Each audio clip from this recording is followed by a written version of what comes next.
Broadcasting live from beautiful Midtown Manhattan, where on a clear night you could almost see Billy Joel screaming at Nazi supporters who bullied his grandfather.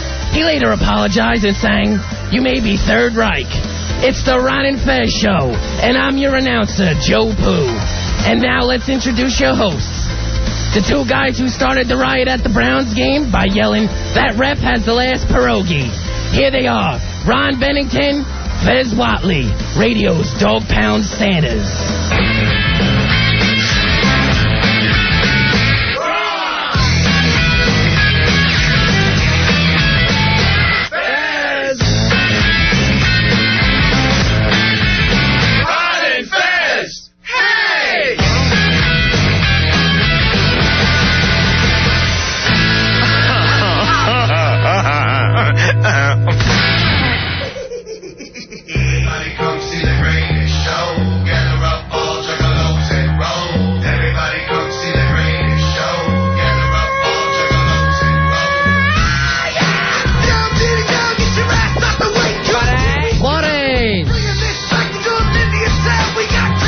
Buddy. Where we going, Hawk? It is the Ron and Fez Show. Where?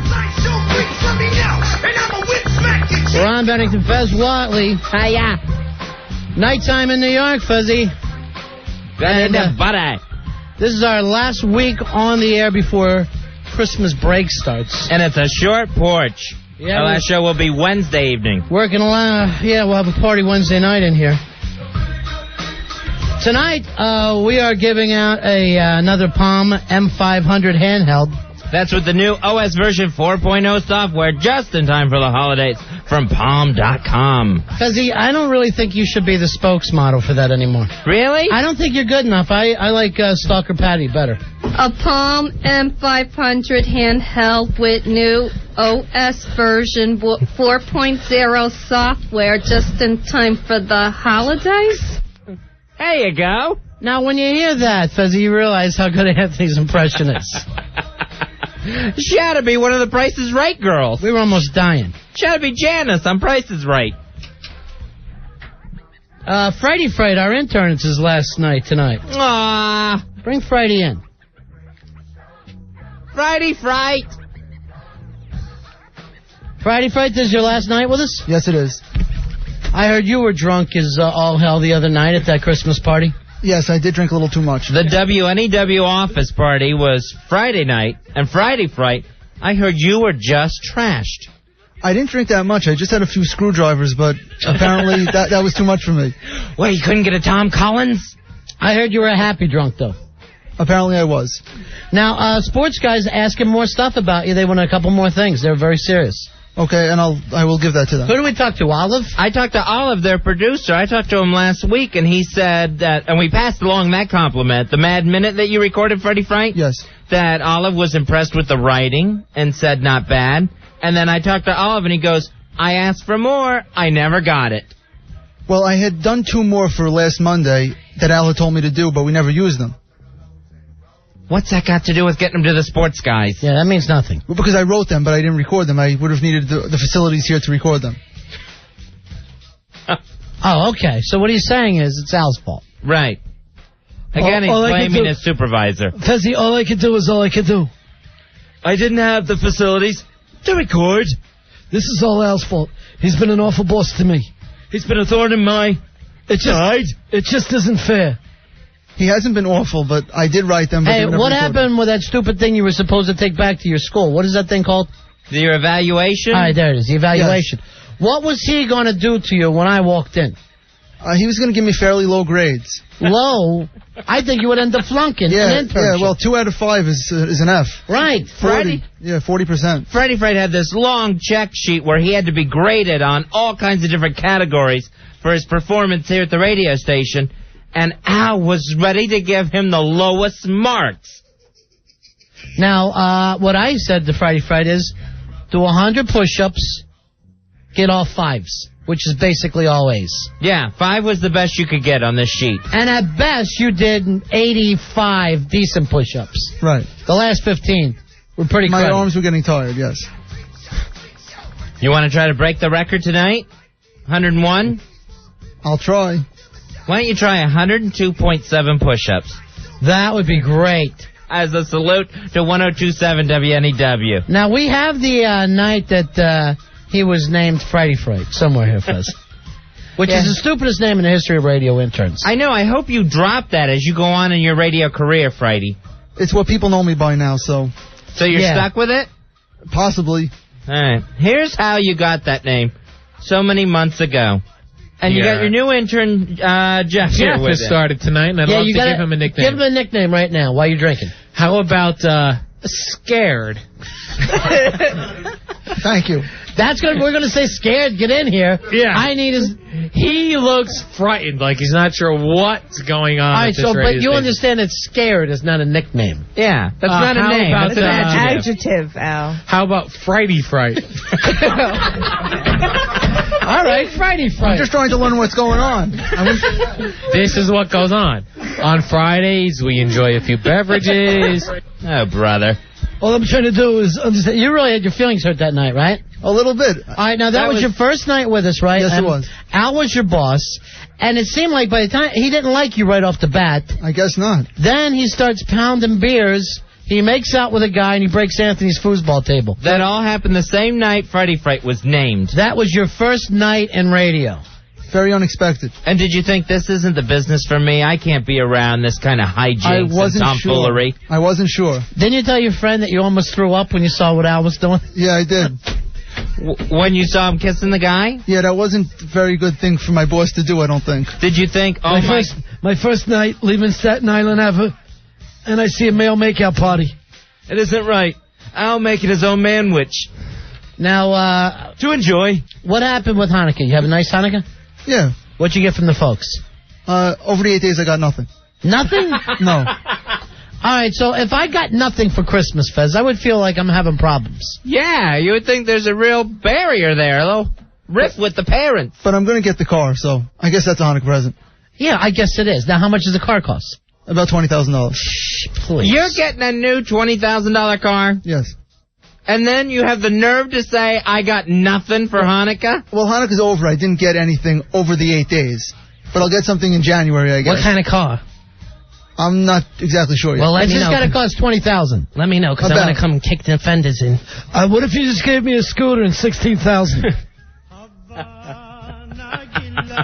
All right, Friday, that's it for Hanukkah, though. It's over? Yeah, Hanukkah ended last night. What about Ramadan? Is Ramadan down? I think that finished also. What'd you get for that? Nothing. Again, nothing. Yeah, again. You are striking out on every holiday. Yeah, it's a bad pattern. Yeah. Go Kwanzaa. Now, with Ramadan over, now they're worried about more terrorist strikes. I guess they can't do anything during Ramadan? Is that the deal? Yeah, I guess they thought that with Ramadan, I guess the terrorists themselves would be observing that, partaking in their religious ceremonies. Right. And now it's like, well, the holidays are out of the way. We can get back to work. Now, I Of know terror. I know Ramadan's over because there's 50% off all Ramadan wrapping paper. Really? So with that happening, Fez, I'm thinking about stocking up on some and putting it away till next Ramadan. That's a good idea. Then you're going to have the Ramadan paper all set for yourself. And plus, now that Ramadan's over, I don't think I could eat another Camel Club sandwich. Do they eat a full camel like we eat turkeys? Uh-huh. And then they see how long the leftovers will last. And you just get it for days afterwards.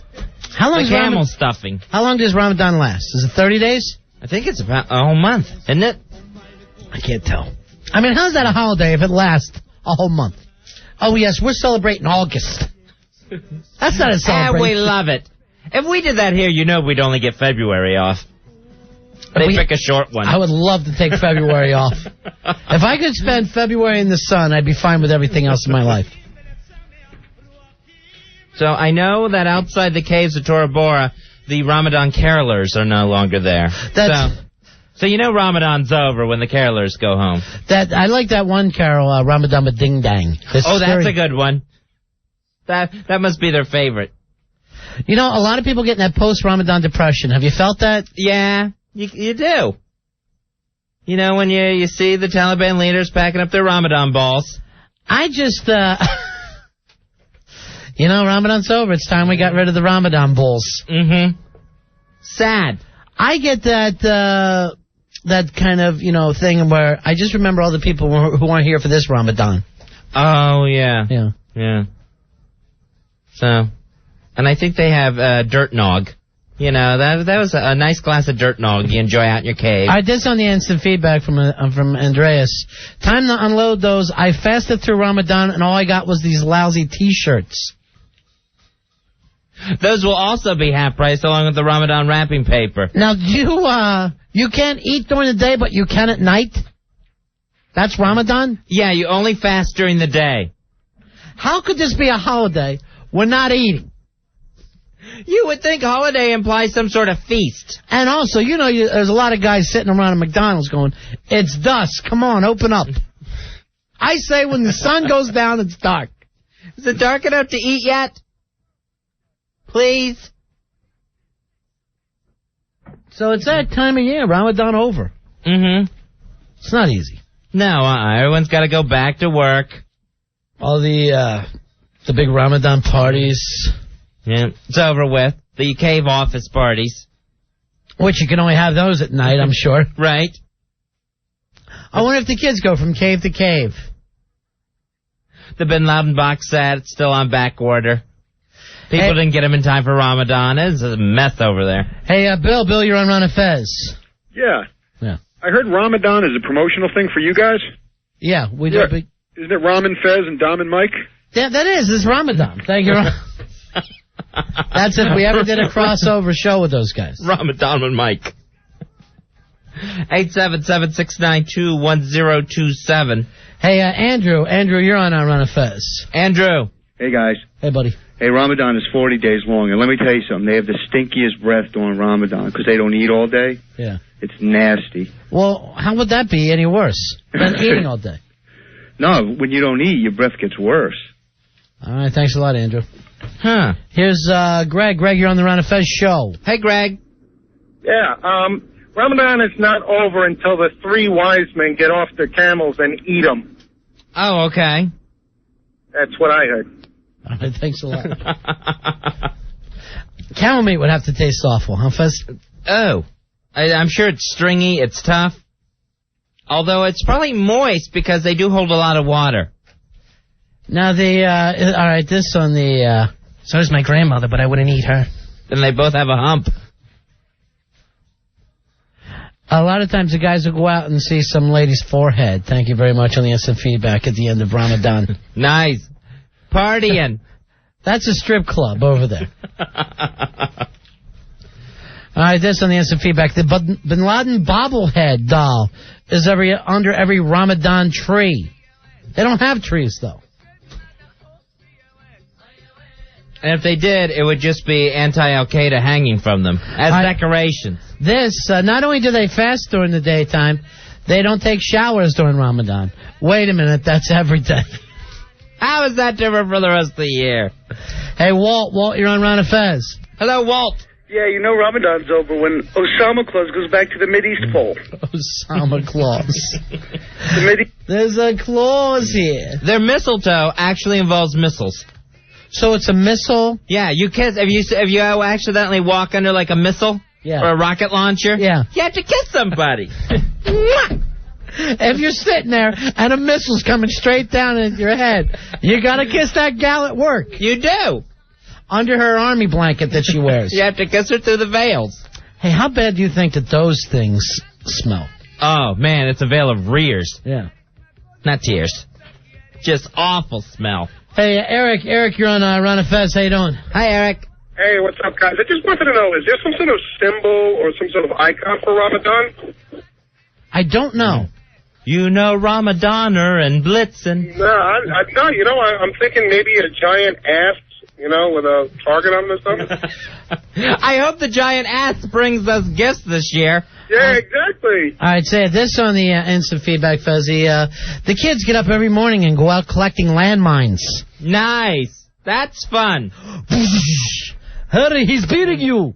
You have to be careful when you're looking up the chimney for Santa, because a smart bomb could come right down that thing. You got to be really careful this time of year. Kevin, you're on Ron and Fez. Hi, Kevin. Oh, is that Ken? Are you Ken? I'm Ken. All right, we'll go I with just that. wanted to say the most annoying part of Ramadan is, you're going to be driving around a month from now, and people are still going to have their Ramadan lights up on their house. That's always sad. It is. I think Very annoying. This Ramadan, it was take all the lights down. That was the tradition. We don't want any lights up. Hey, Tom, you're on Ron and Fez. Hello, Tom. 7614. Hooah, hooah, hooah.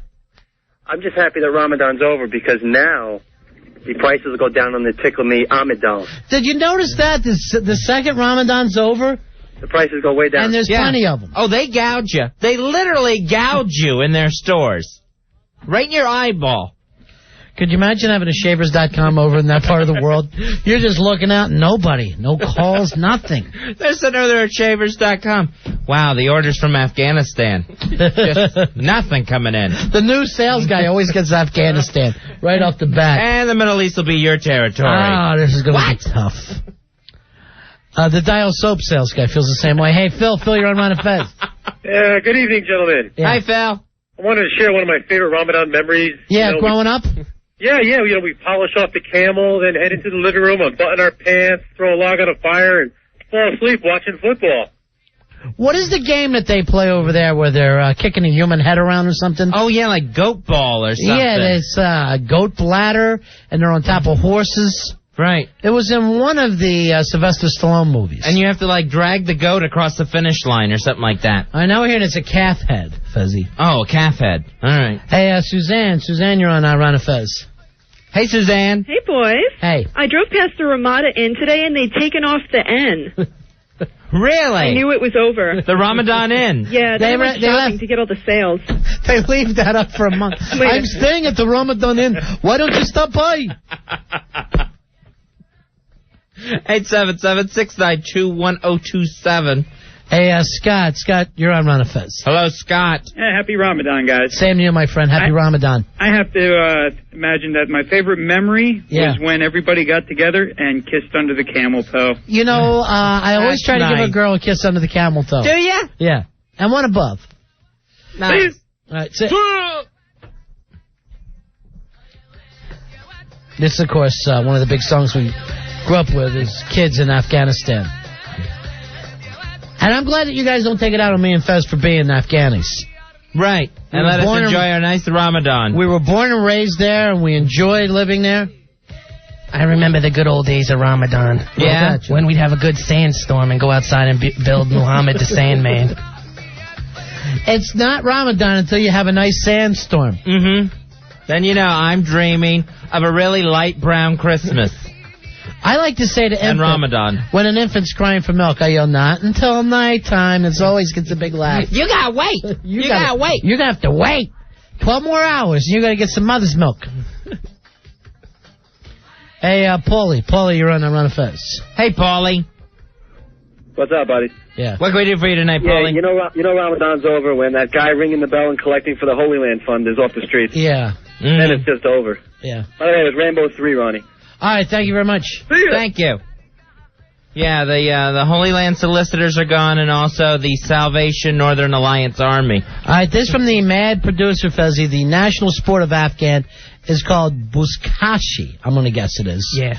Where they ride horses and use a headless calf as the ball. So I said calf head? No, they get rid of the calf head. Of course, that would get in the way. And they're using the body.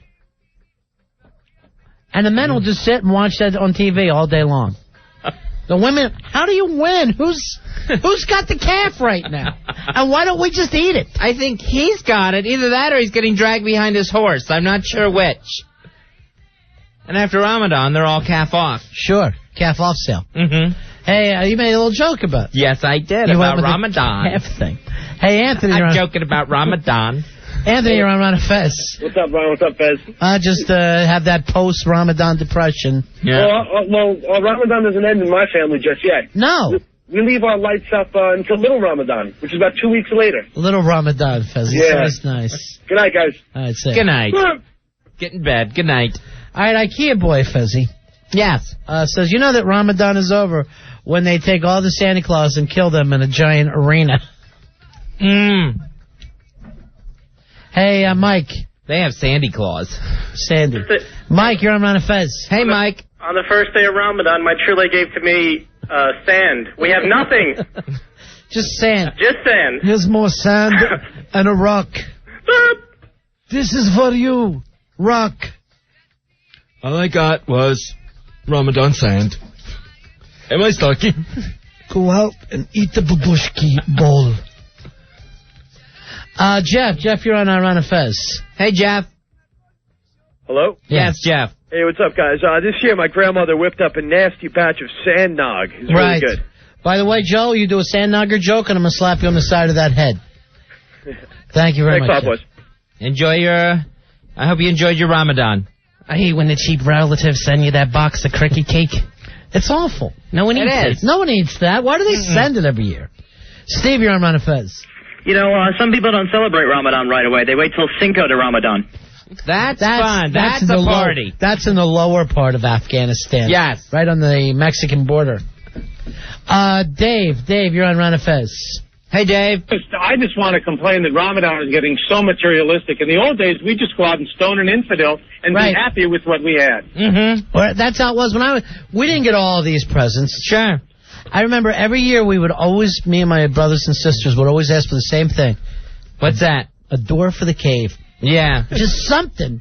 Something the whole family could use. Well, yeah, we could use it. Because when you're sleeping in it, it's a big open cave. Right. It gets dank. It's chilly. Mm-hmm. When it gets down below zero, it's chilly in that cave. All we wanted was a cave door. Hey, Mike, you're on Run of Fez. Hey, Mike. Run of Fez, what's up? Yeah, buddy. Hey, you know what? I think I'm going out for dinner. I'm going to go out for Ramadan noodles tonight. Is that okay? No, I'm starving. Those are leftover. Seriously, from now the holiday. I'm so starving. See ya. Hey, Bruce, you're on Run of Fez. Hello, Bruce. Bruce? Yeah, go ahead, Bruce. Yeah. I've heard that Ramadan is not officially over until they have Running with the Muslims. Wasn't that an old Van Halen song, Running with the Muslims? Running with the Muslims. Yeah, I think it was. You know, look, Airsick is just jumping right now. They're leaping. Hey, Nestor, you're on our Run of Fez. Hey, Nestor. Buddies, how are you? Hey, buddy. Hello, Joe. Listen, two quick things here. I wish you guys have a happy Ramalama Ding Dong. And one of the great traditions about Ramadan is when we collect the empty shell casings and exchange building pieces with each other. All right, thanks a lot. Guys, take care. See you, buddy. You always hope that Osama Claus is going to fill your empty shell casings. I know this Ramadan, I wanted an action figure of The Rock. Yeah. From the WWF. All I got was literally a rock. Billy, do you feel strongly that this impression on line 3 is going to be funny enough? Did you take this call? No. All right, Fezzy, I look up, it says Ramadan Imus. So, okay. I mean, if it works, it's funny, and if it doesn't work, I'm just busting out of this thing. Ramadan Imus, you're on Run of Fez. Yeah. Hey, shut up, McCord. Ramadan Imus. In Texas, I'm starting a home for wayward children for the Afghanis. All right, thank you. Sounds like he's talking through a lexicon. I thought there would have been more jokes. That's plenty. Plus, people are still giggling about kissing under the camel toe. No one has gotten past that joke yet. I'm going to give you a kiss on that camel toe. You get on that camel toe. Hey, Jay, you're on our Run of Fez. Hello, Jay. I didn't hear the camel toe line. That beats my line. Oh, no. I'm sure yours is... Instead of mistletoe, they got missiles. Oh, shit. No, make it a damn Hoboken choke. Yeah, well, really, that's... I think Billy would have a better chance assaulting... I'm not going to... You know, when you're over there, Fezzy, you're actually trying to get coal in your stocking. Please, Santa. You're being as naughty as possible. Coal for the bad girl. The bad girl. All right, this is, of course, very big, Running with the Muslims. It's a Ramadan carol. Sure. We'll be doing this all through Ramadan. Playing all the best Afghani hits. All they wanted this year was one silent night. Could we have just one silent night without the bobs going off? From the land of mines to the dead bodies, nobody rocks your ass. I'm really hoping for a Van Moolah reunion. Would be nice, wouldn't it? Nice. Hey, Kenny, you're on the Fez. Hey, Ron and Fez. Yeah. I just want to let you know, Ramadan isn't over until the malnutrition lady sings. Who is just wrapped in veils. Yeah, you can't see her anyway, but she's malnutrition. All right, thanks a lot. Here's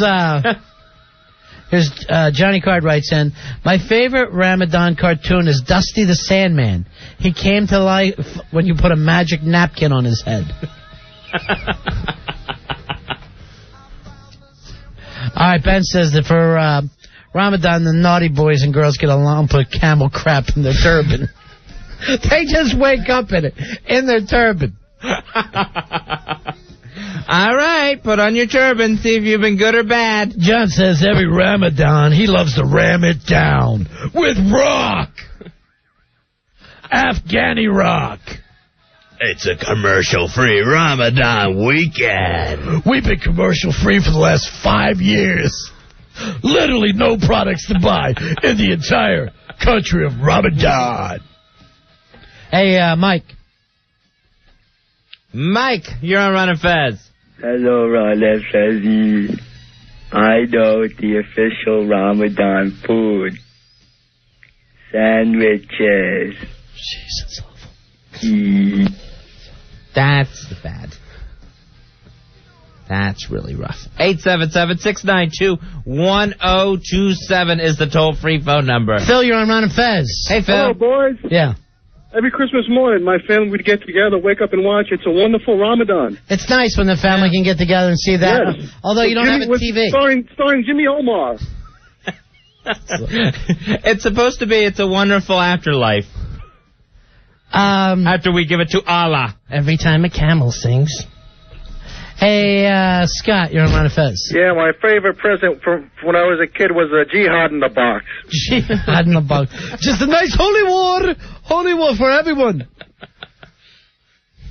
Oh, holy war. That's so funny. The bombs are softly falling. Here's Anthony. Anthony, you're on Ron and Fez. How you doing, buddy? Hey, Anthony. What's going on, gentlemen?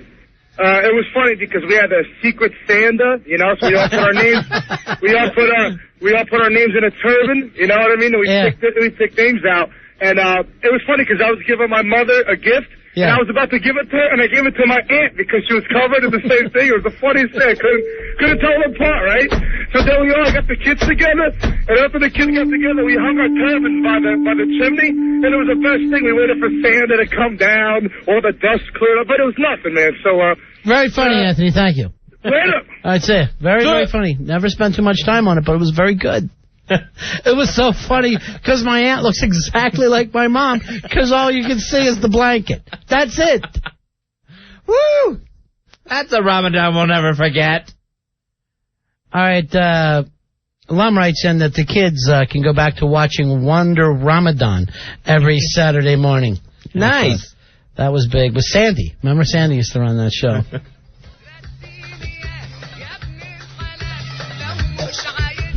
Hey, Alec, you're on the Ron and Fez show, buddy. Hi, Alec. Hey, guys, you know, if you throw beads at Mardi Ramadan, the women will lift their burqas for you. Put on another layer. We'll throw you some beads. Absolutely. Mardi Ramadan. Take a little break. We'll be right back. It's 102.7 WNEW. Remember, tonight we are giving away another one of these. A Palm M500 handheld with new OS version 4.0 software just in time for the holidays. Who was breathing so hard while she was doing that? Like a jack thing going on behind her. Someone was just panting into the mic. What were we doing? Were we battling in here that night? Were we fighting? That was the night of the fashion show. No, wait a minute. Come on over to the mic right now, Billy. Yeah, what's up? You hear the breathing? Yeah. Just breathe normally. That was your breath in the background. Oh. Did you hear it doing this bit? No. You were just breathing away. Sorry. That's okay. I'll stop breathing. Well, I want you to keep breathing. Just get a little lung capacity, all right? He had to run down the hall for us. 877-692-1027. You're listening to the Ron and Fez Show. Ron and Fez. Frequency. 1027 WNEW. Ooh, you ugly bearded one. Your time has come. We think it's about time you died, Osama. Ooh, we want you to arrive. Dead or alive. There is not a place that you can hide, Osama. Camel humping prick. Such a dick. Time to say goodbye when you see Allah. Please tell him that we all said hi. Die, die, die, die, die. Woo! Die, Osama. Come a little closer, huh? Or will ya, huh? Shove this warhead up your ass and die, Osama. Hiding in Afghanistan, the Taliban. Soon you will be running out of time, Osama. Camel humping prick, such a dick. Time to say goodbye when you see Allah. Please tell him that we all said hi. Die, die, die, die, die. Woo! Die, Osama. Die, Osama. Airsick, we're Ron and Fez. 877-692-1027. Hey, Kramer, you're on Ron and Fez. Hello, Kramer. Fellas, what's going on? Yeah. How you doing? Happy post-Ramadan. Hey, my favorite movie during the holidays is A Ramadan Story. And my favorite scene is when that kid sticks his tongue out and gets stuck on the camel toe. Yeah. Right. Best scene of the movie. And then they lop it off. Thank you. All right, I like a Charlie Brown Dirt Christmas. This, very close, came on the instant feedback. Charred Brown Ramadan special. I believe that's our uncle. Ramadan, of course, is now over. I'm going to miss it, Fez. I am going to miss it. Sure. No, only 325 days left. We can't find Osama in all those caves. We won't throw them all. That's a deal? We have captured the Tora Bora Cave complex. Yeah. I don't think we've been actually cave to cave shopping. So this guy who doesn't... I always like this. They don't fear death, but they crawl on their bellies through caves. Did you see the videotape of the Al-Qaeda's crying? Yeah. Yeah, we were told, remember when this first thing, these people don't fear death. Right. Then you even find out on the last Osama tape, most of these guys didn't know they were going to die. No, they got the plan day of, morning of. Hey, somebody's asking me for the Syndication Underground thing, if anybody knows that. A friend of Fez and I is in Florida that wants to listen to us. So if anybody has that, email it to us or IM it to me at Ron and Fez at AOL. Flipper, of course, looking for his brother. Right. Dr. Roof, supposed to stop by tonight. Please. I forgot that nickname.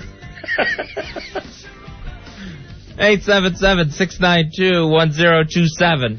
Hey, Kenny, you're on Ron and Fez. Hi, Kenny. Yeah, what's up, guys? Yeah. I got one of the most popular Ramadan songs. Oh, I'd love to hear it. The Tora Bora. At the Tora Bora, there'll be music and dancing and Osama chanting at the Tora Bora. That's it, guys. Thank you very much, Kenny. Have a good one. Sit. Tora Bora Bora. Now, these caves, this is kind of been master control this time? Yeah, it's supposed to be a real complex series of caves that even has passage waterway out to Pakistan. So they're hoping he's not in Pakistan, and we just search 2 countries for him. Hey, Charles, you're on Ron and Fez. Hey, Charles. Charles Sawyer, the lawyer from Little Neck. Yeah, my mom used to sing me this one. Yeah. Tora Bora Laura, Tora Bora lie, hush now my Osama, soon enough you'll die. That's beautiful. Thank you very much. You like that, right? That brings tears. Fezzy, that's from Charles Sawyer, the lawyer. From Little Neck. From Little Neck. You know my lawyer, Charles Sawyer. Thank you. Thank you. And loving it in Little Neck. I would love to see that in a courtroom. Judge Hampton's up there. Do you have representation?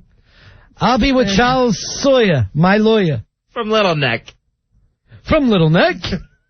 Brian, you're on Ron and Fez. Hi, Brian. How you doing? What can we do for you tonight? The best thing I like about the end of Ramadan is that the Taliban women like to show a little T&A. Teeth and ankles. Teeth and ankles. Showing it off. Strutting, Yep. showcasing, if you will. Exactly. Thanks. I guess ankle bracelets are very big there. I've always been more into the ankles than the teeth. You're an A-man, then. Yeah. You're an A-man. Oh, I got to get some A. Some nice ankle. Jeez, I get so many links sent to me. Fezzy. Oh, when you asked for the syndication? Yeah, Flipper's already listening. There you are, Flip. All right. I don't know where your brother, Dr. Roof, is. We're waiting for a house call from Dr. Roof. I want somebody to pat him down so he don't come in with any. I'm trying to make it through this Christmas season. 877-692-1027. This on the instant feedback. We like to sit around every Ramadan and watch It's a Wonderful Suicide. It's a wonderful life we've given. Gee, had a wonderful Ramadan. Gee, had a wonderful one. Lynn, you're on Ron and Fez. Hello, Lynn. How you doing? Yes. How are you? Goodness. Lynn, how are you? I'm fine. Good, baby. I'm just calling in because this is my first time listening. My friend always talks about you, but I'm not into the music. But we don't play any music, honey, so... Well, I don't listen to, I only listen to, 2 radio stations. I'm not really a big radio person. Right. But you guys are funny. Thank you very much. We don't play music. Really... We play airstick. Yeah. Oh, I see. I don't like the music. You play I don't like the music. music. Well, I didn't know what you guys played. This is my first time listening. But you guys are funny. Well, great. Thanks for You joining guys are us. funny. And aren't we being a little mean making fun of the Muslims? Yes. Mm-hmm. That's what we're doing. We like to make fun of our enemies. I don't know if that's cruel.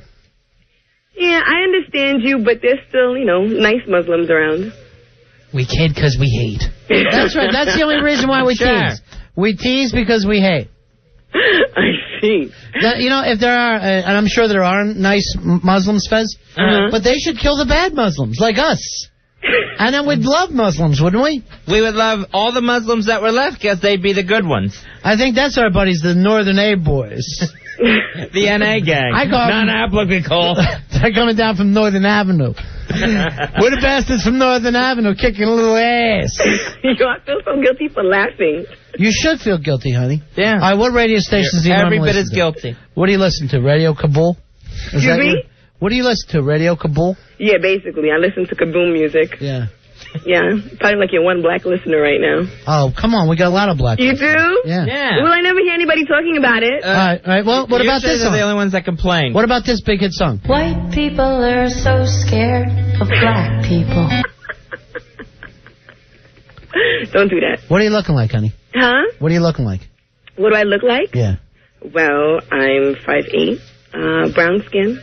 I don't know, shoulder length hair. How brown? How brown? Yeah. I'm not too brown. I was kind of wishing I came out darker. Yeah. But my mom right was from really the get, right from the second, you wish you came out darker? Yeah. That's why she cried as an infant. And she wasn't dark enough. She was trying to wrap the fetus around her neck. What do you got? You got a little white in the genetic pool there? No, my mother's just light, and my father's really dark, so I came out really in the middle. But I have a fetish for really dark. Really? Yeah. You're like a very black. Manute Bol black? Not. So black you're blue? That is black. That is black. That's black. What are you looking for? A nice purple man? A nice purple? No, I have a man. How black is he? He's pretty black. Yeah. So that's a thing in the black community, that there's also skin prejudice there. He's a little too light for me. I like my blacks blacker. It's not prejudice, it's preference. Okay. It's preference. So, if but I what was to happens date a when white guy, I wouldn't date a blonde. Right. I like dark hair. Yeah. My uncle used to have a preference. He wouldn't hire any black people. Wow. That was his preference. It's just a preference. Yeah, it was just a preference. He wouldn't even live next door. That's deep. But it's the same thing. You're saying is they're light. And no, Have you run into troubles within the black community because you're not dark enough? No. I didn't think so. No. Did you ever rub one out to the movie Mandingo? No. With the great Ken Norton? Nice. No, I didn't see that one. Oh, you got to get it. You got to rent it. Is that on DVD yet? Yeah. Well, anyways, It was nice talking to you guys. I'm at work right now. I'm hoping my boss doesn't listen. Wait, you're at work? I thought you were black. I'm sorry. I'm totally confused. White people are so scared of black people. I'm just teasing you. What is it, the little song? Right, we know it's not at Ronnie's uncle's place. Right. But where are you working? Where do you work? What do you do? I do medical billing, the most boring job in the world. Is that right? So you send us the bills all the time? Excuse me? Can you get any scripts? Yeah. No. Not really. I'll answer both ways for you. Anyway. All right, bye, honey. Bye. Bye, Lynn. Thank you for the call. Okay. She's a little too light for me, but I liked her anyway, Fezzy. For a light girl, she's nice. She's light FM. She's light enough to be a Supreme. Wow, that's light. Bye. Bye-bye, baby. Hey, Kathy, you're on the Ron and Fez show. Hi, Kathy. Hi, guys. How are you? Hey. I have a little song about Ramadan. Oh, please. Would you like to hear it? Sure. Only if you're black. What? Nothing. Go ahead, Got Kathy. it. Oh, Ramadan, your burqa's green delight us. Oh, Ramadan, your burqa's green delight us. Oh, Sama, where have you been? Hiding in some cave you're in. Oh, Ramadan, your burqa's green delight us. Very nice. You like that? That makes me want to call my mother in Kabul. That's touching. That's nice. 877-692-1027. Hey, Michelle, you're on Ron and Fez. How you doing, honey? Hi, Michelle. Hi, what's up, guys? Hey, baby. Hey, I just wanted to say that, yeah, I saw Mandingo, and that girl doesn't know what she's missing. She needs to go rent it. Now, what was your favorite scene in the classic movie Mandingo? Everything. Was it Ken Norton with the with the white girl, or was it I forget his name, the white guy with the black girl? It all took place, Fezzy, on this plantation. Pre-Civil War plantation. But they were pestering each other in the heat. They were pestering. I love it. I love getting pestered. Now, do you remember what was your favorite scene? Yeah, it was the scene when he was messing... Because actually, there was a girl that he had a chance to pick a girlfriend or to pick a lover. Right. So it was the scene when they were together. But basically, I liked the whole movie just looking at him. The great Ken Norton. We had him on our show before. Yeah. My God. He's great. Remember when Michelle? Is that was that your first thing? Huh? Was that your first time you ever rubbed one out to Ken Norton watching that movie? No, I said I didn't, but I wanted to. Now, do you remember what they would say when they were pregnant, the slave girls? As knocked. Oh, that's nice. Massa as knocked. By the master, right? Yeah. All right, thank you very much, Michelle. Okay. See, people remember that movie. It's a classic. Andrea, you're on Ron and Fez. Huh? Hi, how are you? Andrea. Hi, what's up? I can't believe I got through. I just want to say I'm a black person and I listen to your radio station. Fezzy, do you believe how well we do with black female listeners? We're doing excellent. We should do this, Fezzy. Black pajama party one night. Oh, nice. The PJs. Yeah, the PJs. We'll have the Invite PJs. The PJs in the PJs. Oh, goodness. Yeah, I'm at your message board, too. Oh, is that right? Yeah. What's your name on there? Violent Pixie. Oh, Pixie. Yeah. I wish I was in Pixie. Now, do you go to the message board parties? No. There was a big one on, I guess, Saturday night, and somebody told me Earl hooked up. Oh, you could have met Black Earl. Yeah. Oh. Now, did you ever see the movie Mandingo? No, I'm sorry. I found out what was wrong with Black Earl's stomach, Ronnie. Remember, he was in the hospital in intensive care? What happened? He got knocked. I was knocked. All right, we'll just call you Pixie on the show then, okay, honey? All right. Who do you hang out with online? I forget their name now. Under pressure. Oh, Chuki's really nice to me. Okay. I don't remember anything else. All right, thanks, Pixie. Okay. Bye. Take care, Pixie. Thanks for checking in. We are gigantic with female black listeners, Fez. The PJs party. I can't wait for the PJs. All right, more people writing in that Earl hooked up with some hot chick. I can't believe it, but I'm happy if it happened. I guess when he was in the hospital after he got knocked, he decided, I'm just going to start living life. He didn't get knocked. Are you sure? All right, on the answer. He got sent away for a while, Ronnie. But that doesn't mean you're knocked. I have to check with him. Hey, Alex, you're on the Ron and Fez show. He had the morning sickness. Hi, Alex. Hey, what's up, guys? Yeah. I want to spray a little bit of Ramadan cheer. Oh, okay. With a carol. Right? Oh, nice. Here you go. 'Tis the season of Osama. Hey, la, la, la. Hey, la, la. Hey, la, la, la. Yeah. Those are annoying carolers. Really annoying. Ahmad, you're on Ron and Fez. Hey, Ahmad. Hey, Ron, Fez, how you doing, guys? Good. I just wanted to let you know, I don't think it's very nice of you to make fun of the whole religion. It's okay to make fun of Osama bin Laden. But I don't think it's fair to do that to the whole religion and the whole Ramadan. We make fun of Christmas. I never heard it. I hear your show every day, so I would be listening to see if you make fun of Christmas and Hanukkah, too. Okay, I make fun of all of them. All right. Take care. We made fun of Hanukkah when Frighty Fright came in and couldn't get the candles lit. I didn't hear that, but I'm You gotta listen more. You gotta listen more. You gotta be like Pixie. Well, I'm pretty much listening every day now, so. Ahmad, you gotta listen to us and then send it in. What's the TV station in Arabic that's getting so big now? Oh, the Al Jazeera. What is it called? Al Jazeera. That's what I want our show to be on, Ahmad. Can you think you can get us on there? I'm not from Middle East. I'm from Pakistan, so. Ah, so you're our... allies. Yeah, you're our allies. Yep. You think Osama got into Pakistan? I'm not sure. I don't think I think he's at a Pakistan day spa right now with our allies. Just living it up. No, I don't think so. Ahmad, if you had the chance to shoot him, would you? What? Would you, if you had the chance to shoot him, would you? That's a trick question. Why is it a trick question? Because I'll give you my answer. Yes, I'd kill him. Well, it's how you feel about it. I mean, I think that he has done something wrong, and he shouldn't have done it. So if you're going to bring him to justice, that's good. We fought it.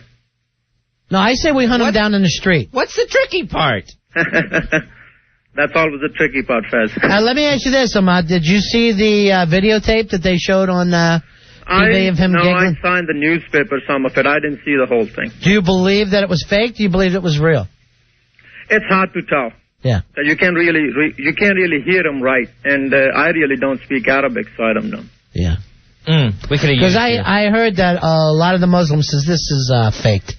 That they go, look, this is like watching Shrek. It means nothing to us. Well, if you read the newspaper, people in Pakistan were saying that it's okay, and they believe on it, that whatever... I don't read a lot of Pakistani newspapers. You don't get the Pakistan Post? No. No, I get there a couple other newspapers, Pakistan Times and some of the other ones. Now, and it's for the whole thing, huh? It's for the whole country? It's like their USA Today, Ronnie. Yeah. It covers the whole country. Yeah, that's right. And has more color. Pakistani Today. Mm-hmm. All right, let me ask you this, You guys Ahmad. are funny. If we ever went to war with Pakistan, would you fight side by side with us? If you go to fight with Pakistan? Yeah. If something goes horribly wrong and we ended up having to march into Pakistan to chase Osama. Because I don't know whether you're paying attention, but we're going to get everybody one at a time. Uh-huh. One at a time. That's the plan. Whose side are you going to be on, Ahmad? America or Pakistan? Well, right now I'm a citizen here, so I will be here. Would you be so patriotic that you shot yourself? No, I don't think so. No. No. All right, we're going to play. If you considered yourself a threat? We're going to play a song for you here. Do you remember this growing up? Excuse me? Do you remember this song growing up? Which one? This one right here. Okay, play it. Mohammed's radio. Was this, I heard, was very, very big in Pakistan? No. You never heard Mohammed's radio? Sheriff's got his problems too. Wow, Fuzzy, I thought that was big there. I thought it was a huge hit. Yeah. You know how, like, Queen's bigger in England? Right. Are they? Yeah. I can't imagine being any bigger than they are here. Okay, guys. Take care. Okay, Ahmad. Bye-bye. Right. Thank you, Ahmad. The tricky part is if you're going to shoot yourself or not. All right, here he comes. Mr. Pony Monster, get in here. Where? I am getting... Who did you get knocked? I beg your pardon? I understand that you left with a hot chick the other night. No, why they did. The reports are coming in. All lies. You were at the RonandFez.net karaoke party, which neither Ron or Fez were invited to. That was an exercise in alcohol. Yeah, they get banged up, don't they? Yes, they do. Who was the drunkest person? There was one guy who was, there was these little booths. Yeah. He was completely passed out on both booths, like spread eagled on both booths. Who was he? I have no idea. Why every time there's a party with those people, does somebody have to be carried out? I don't think it was, or get teabagged. I don't think it was someone from the message board, but he was just out, and to which I said, I'll have what he's having. Did everybody laugh? Yes. Yeah, all right, so look who's holding court. So, Earl, who'd you go home with? I didn't go home with anybody. I went home with me. Now, did you hear how many black female listeners we have tonight? We have a lot of black people that listen to the station in general. I know, I get all the hate mail.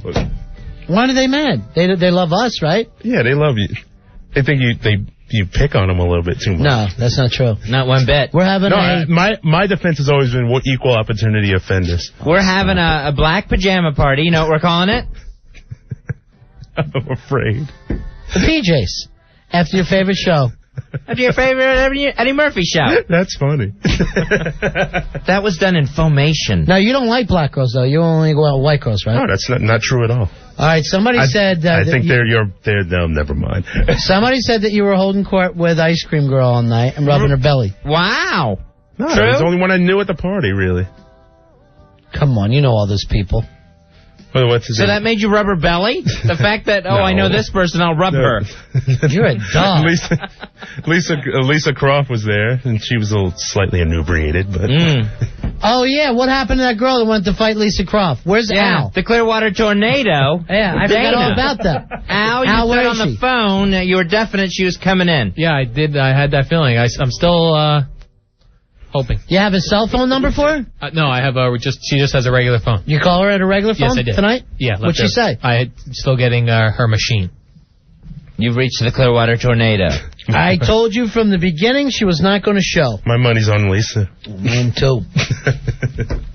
Always. Against the Al-Qaeda, my money would be on Lisa Croft. Now, what was that girl's name? That was Dana. The Clearwater Tornado. Do we have a little bit of the Dana? Is that over there, Al? This is when Dana called in and was calling out Lisa Croft. This happened when we talked about Al Dukes mixing it up with Joe Pooh.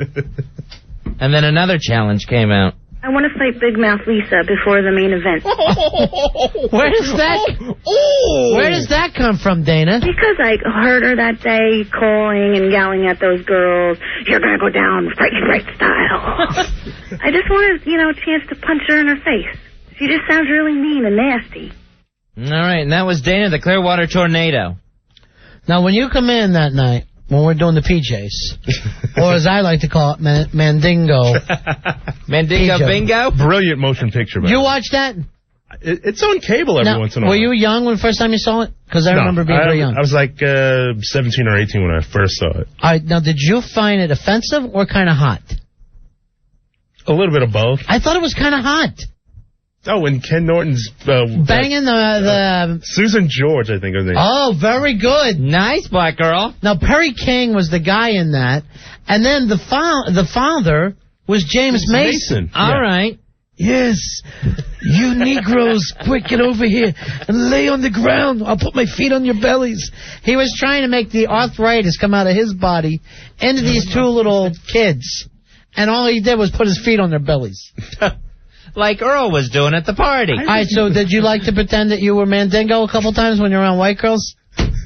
No. Brilliant motion picture. Yeah, we got to do a Mandingo PJ party. I love it. That means you got to get a white guy. I'll be Perry King.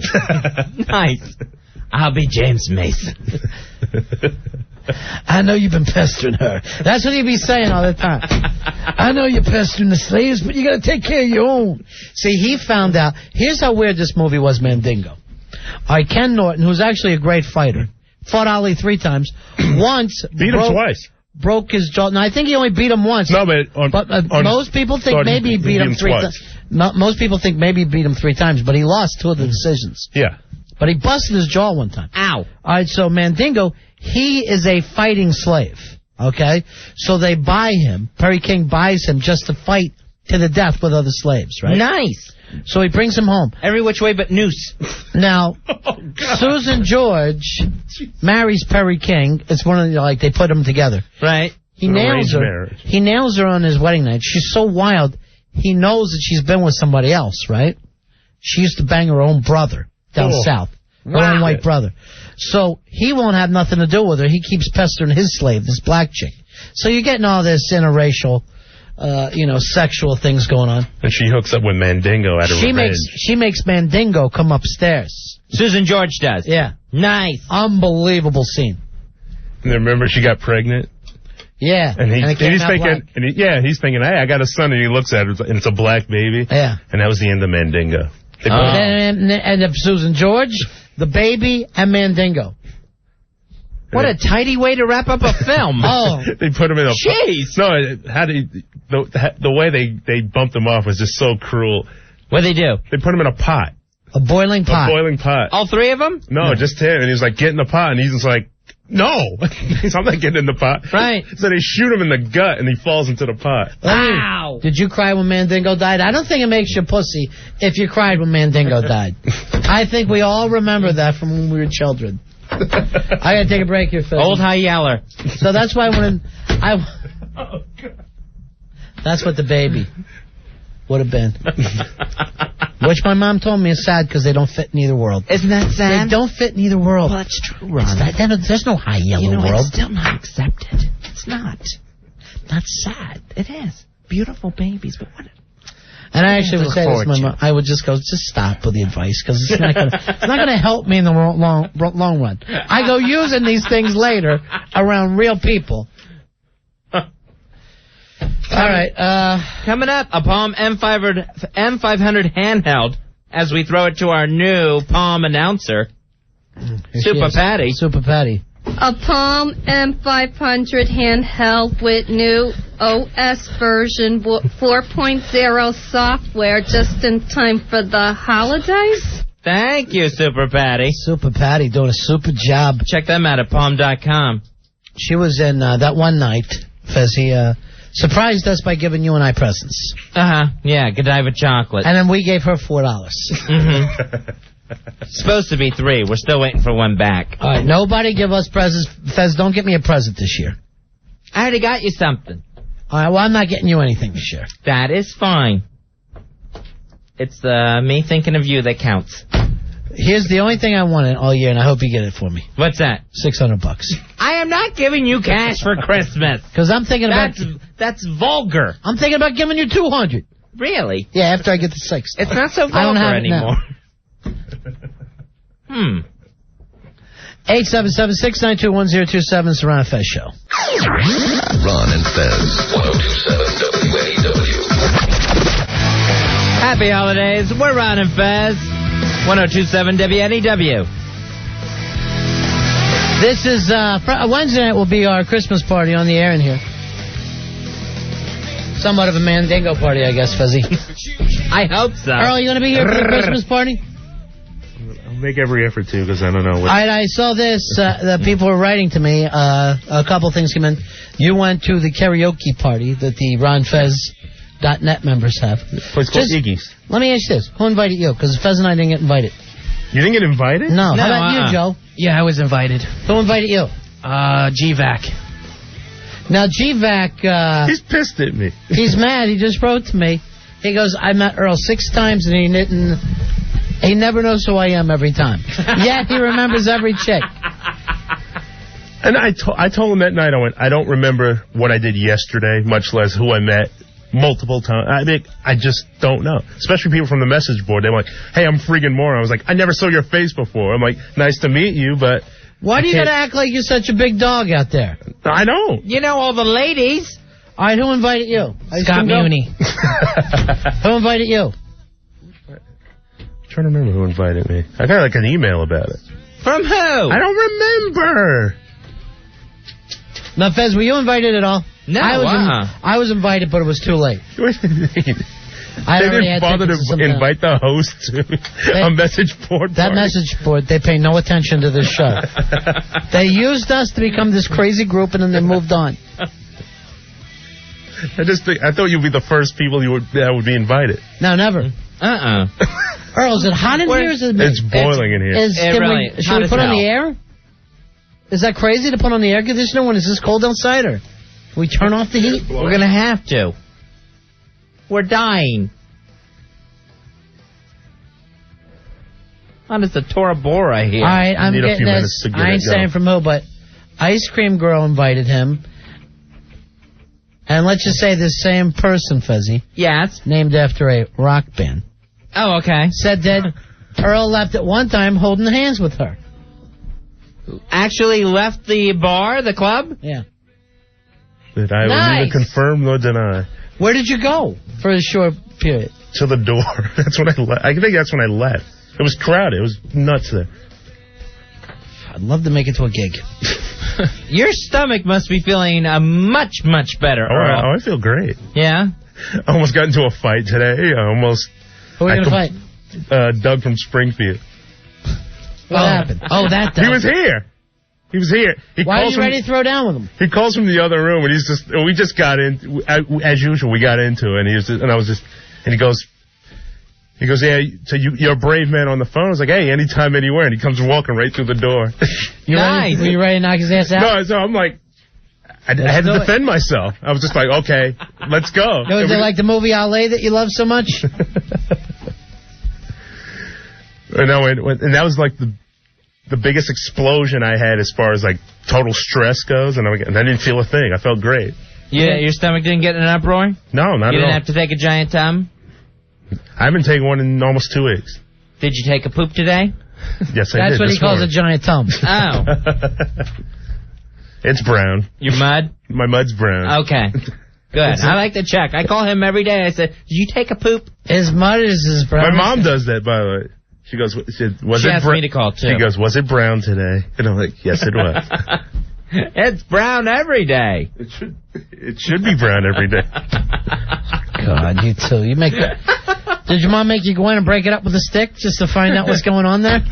No. Was there a cream Santa? No. Stop it. Hold it for me, son. I'll come in and I'll smack it with a ruler. Don't you flush. Let me weigh it. All right, we are going to give out the Palm 500 Fuzzy. The Palm M500 handheld. Check them out online at palm.com. Well, it is Christmas week. We ought to do a Christmas story.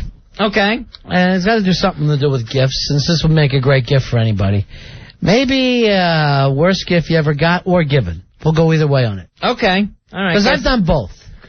Because now, here's your chance. You win this thing. You can finally give a good gift. A Palm M500 handheld.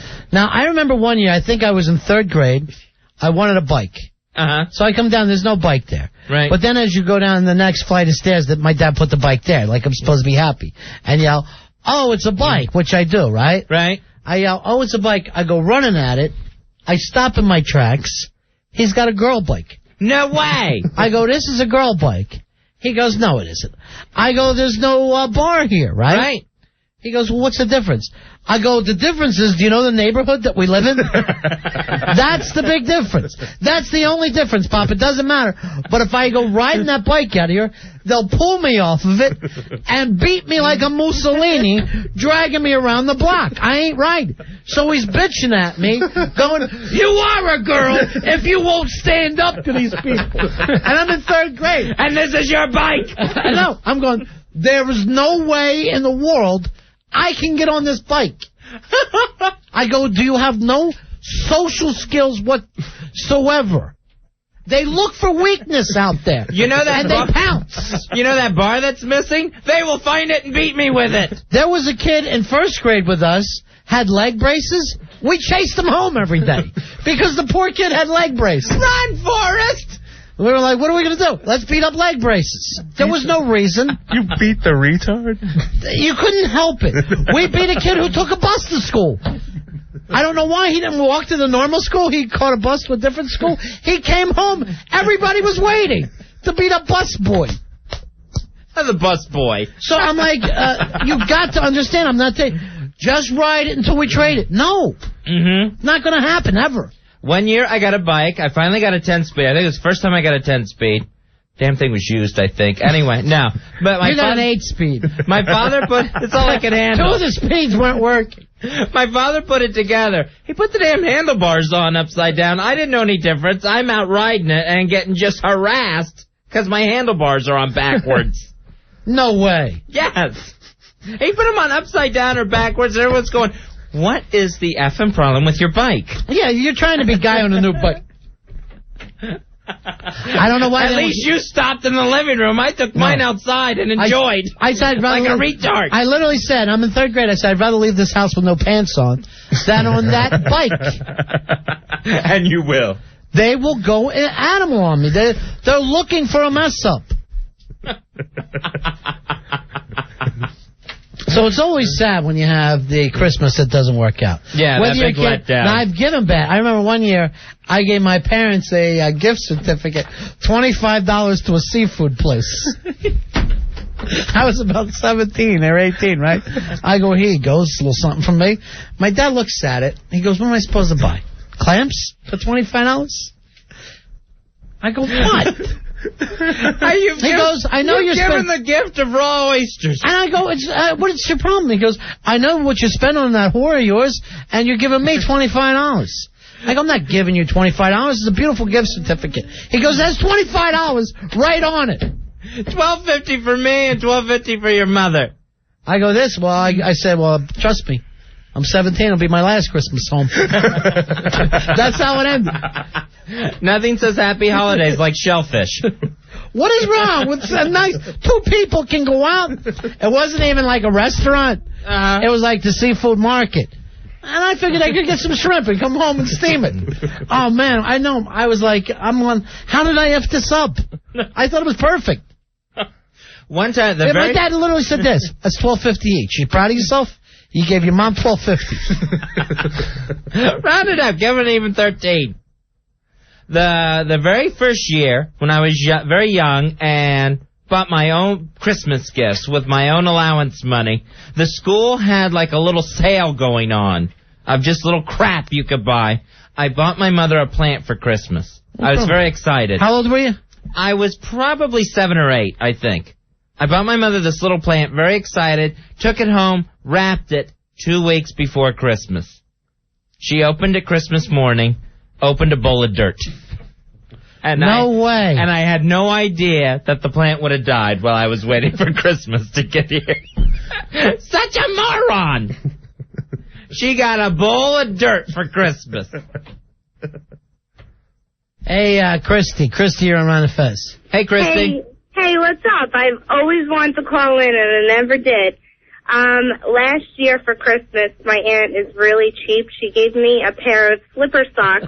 You know, the ones with the plastic, with like the rubber on the bottom that my cousin didn't want, and a $5 gift certificate to Express.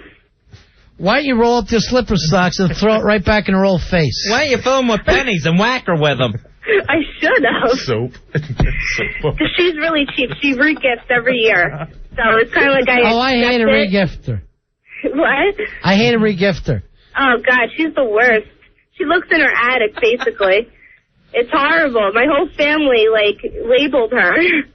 I tell you, I just hate Christmas for that reason. I'm not good at getting. You know, I don't like to receive a present. No, I know that. And I have no idea how to buy one.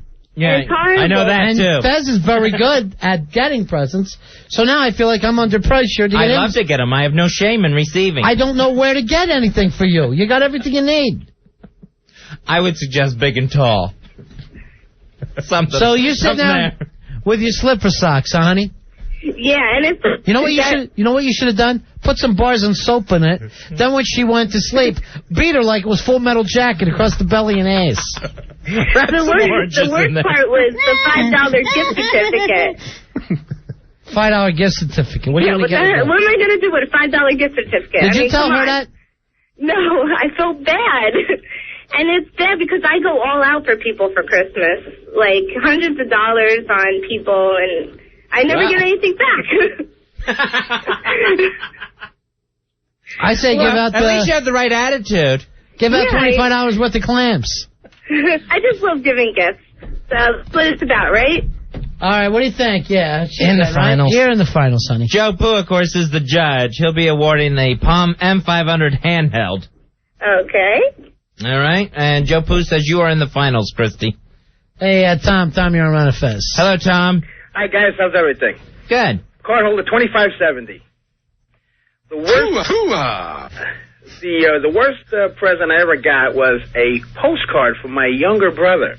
It's a very special postcard. It was a 3D postcard of Neil Armstrong landing on the moon. That's bad. That way you can enjoy that from time to time. I tell you, inevitably. Remember the biggest news story of this century? Inevitably, every year at Christmas Eve when we all get together, the whole family gets together and the vino's flowing, we will bring this story up and he curses me out every single year. How old is he? How old was he at the time? He wasn't really old, but it just brings us so much pleasure to see him embarrassed every year on Christmas Eve. That's me with the clams. Right. That's me in a $25 clam gift. They will always bring it up. Oh, we're unmerciful to the poor guy. It's unbelievable. Tom, we're going to throw it to Joe Pooh. He's in the finals. All right, there you go, All right. Tom. One year, I bought my older brother, Corky, something from a garage sale the neighbors were having. So, cheap to begin with, right? It was one of those, like, wood and metal swans that you would make in shop class at school. It turned out that when I gave it to him, the other kid's name was still on the back of it. It was someone in his class. So I had bought a used swan. You idiot. You bought trash. I bought garbage. I bought someone's garbage and wrapped it. And he goes, what is Michael Nevitt's name doing on the back of this thing? He was in my shop class 2 years ago. You should have said, I know you like him. I thought I'd write his name on the back of your swan. Crack you up a little bit. Is this from you or from Michael Nevitt? Oh, I still get that brought up. No wonder. You bought someone's garbage for your own brother. I thought he'd like it. He enjoyed shop work. He enjoys crafts and projects. You're in What the did you finals. want him to do? What did you want him to do with this, Fez? I have no idea why I bought it for him. I think it's You must have been high. he made one in shop class, so I figured he'd like another. Why would anybody want someone else's finished shop project? All right, It's a thought. It's the thought that counts. You're in the finals, Fez. Thank you. Hey, Jimmy, you're on Run of Fez. Isn't that Hey, palm this guys. year? The worst gift I ever got in my life was from my Aunt Joyce. Uh-huh. Bought me a Backstreet Boys CD. And, I hate them. They're like tweets. But, it was like my aunt. So, thank you. But, worst ever. So she thought, well, these Backstreet Boys are popular, and he likes music, so I'll get him a Backstreet Boys CD. No, she really couldn't afford to do it, but she did it anyway. So, I felt like a piece of crap because I didn't like it. That's like guilt. All right. What do you think? Nah, he's out. Yeah, because it's a wonderful gift. All right, say it, Jimmy. I got a really terrible gift once. I was 16. Yeah. And my aunt and uncle give me this Ninja Turtle hat with the little snowball on top. And the ear, it covers the ears and the strings hang down like you would give to a 3-year-old child. So they're like, come on, put it on. I couldn't even squeeze it over my head. I'm 16 with a 3-year-old child's hat on. Let me tell you something, pumpkin head. There ain't many hats you can get on your head. How about poor Joe Pooh? The other night we're at the Christmas party. I come in, he's got his 21-year-old bald head showing. Right. I go, where's the hat? I never see it without the hat. I said the same thing to him. He goes, the bouncers made me take off the hat. That's true. They're going to make you take off yours. I drop my coat. I go, that'll be interesting. The first thing I like to do is see him take a hat off an Irishman. Ronnie? I'd work that place. I was there for a while. I never saw you without your hat, Ronnie. They come over and ask me, and I go, get 2 more. I had my hat on. Yeah. Earl had his hat on. I was the only one. Why'd you lose your hat? I think because he was black. They didn't touch my hat. Why didn't you go tell someone? They're making me take my hat off, and I'm not I felt going embarrassed, and then I was mad because it was a private party. I don't understand. Was it that stupid Chevy hat you wear everywhere? Why don't you stand up for yourself and say, wait a minute, this is a private party. I got to be here for work. This ain't church where you tell me to take off my hat. Right. It's we rented the room for the night. Yeah, and he told me you couldn't wear your hat only upstairs. Downstairs it's cool, but upstairs it's not. Do you think it was just a case of teasing a retard? Might have been it. I say this. I had a hat when I came in. I have a hat when I go out. You ain't touching the hat. You had one on. Stinky had his. Earl had his. All the men had their hats on. Yes. Yes, all the men did. That's true. Everyone had their hats on that wear hats around here. I'm willing to bet this. Al is going to whip your ass. He'll ask for your gloves. Al who? Dukes. Al Dukes, who you're boxing, and you know his name. I don't recognize him. He's going to tell you to take your hat off, and you're going to lose the fight. He's freezer meat. Here's Hillary. Hillary, you're on Ron and Fez. Hi, Hillary. Hello? Yeah, speak up, baby. You want to take the sandwich out of your mouth, honey? You're on the radio. Oh, am I? Yeah, go ahead. I'm losing you. If you could go 2 minutes without eating, yes, you're on the air. You hurt her feeling. Good. You hurt a big girl's feelings. Call in chewing her cud. Hey, this is... God. You didn't have an N in there, did you? No, Oh, I thought she was chewing her cud. Cud. Oh, okay. Cud. So no N, no T. No N, no T. I didn't know what you were saying. All right, Carter from who runs our website, FezzyRonFez.net. Now, you know what kind of white bread kid he is, right? Oh, yeah. He lives up there in Connecticut, and he's, Dad's a multi-billionaire. He's whiter than white. He said one year he was given a FUBU jersey. For us, by us, right? Yeah. You're not allowed to wear it. I thought white people weren't allowed to have them. That's like giving you a Metallica shirt, Earl. Well, what's wrong with that? You're one of us. For us, by us doesn't include rich white Connecticut kids. No, it's for, like, the hip-hop culture. Yeah, that means you're not allowed to wear it, Whitey. Isn't that right? It's an expensive shirt. It is very expensive. I went to wear one, and I thought, no, I don't want some kid to put a knife in me. Because he thought I crossed some kind of line.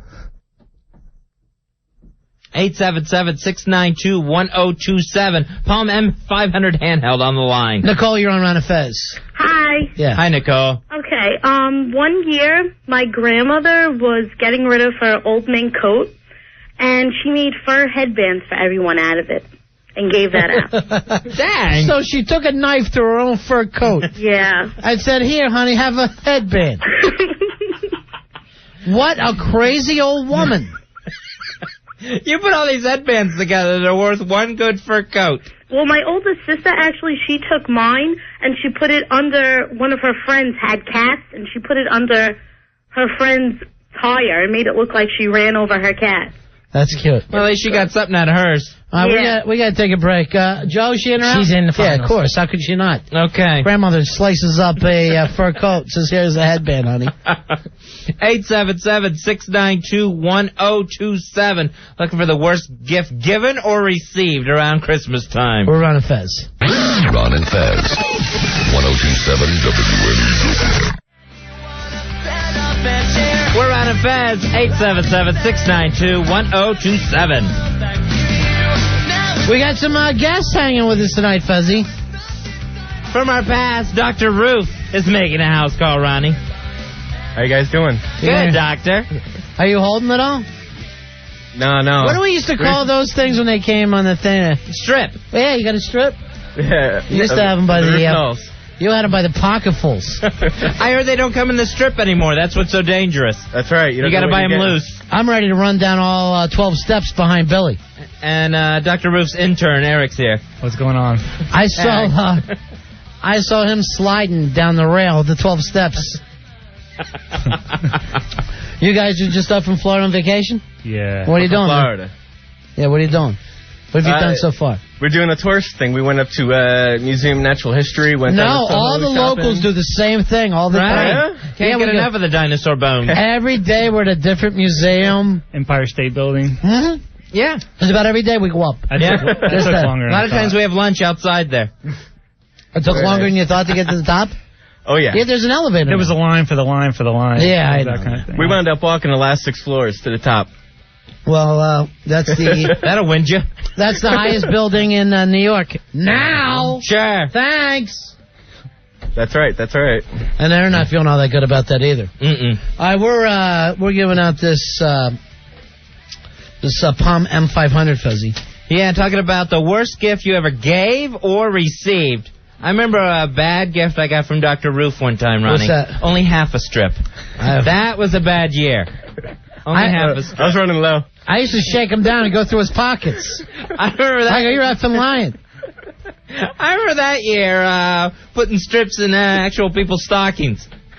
One year, I remember you. Enjoy. Him and his brother were crying, going, "You're gonna kill yourself." I go, "You're dealers. You're not supposed to stop anybody. You gotta slow it down, man. This is bad for business. This is wrong. Get a new attitude. Take it your own risk." Yeah, no kidding. We did. Sure. We did. All right. Here's Rick. Rick, you're on Ron and Fez. How you doing, buddy? Hey, Rick. Hi, yeah, guys, I got a ping pong ball from my grandmother when I was 12. Just a ping pong ball? A single ping pong ball. She wrapped it, put a bow on it, wrote my name on it, and gave it to me for Christmas. Now, did you even have a ping pong table? No, I didn't have anything. Matter of fact, but I still have the ball. Why did she do that? Was she just a crazy woman or what?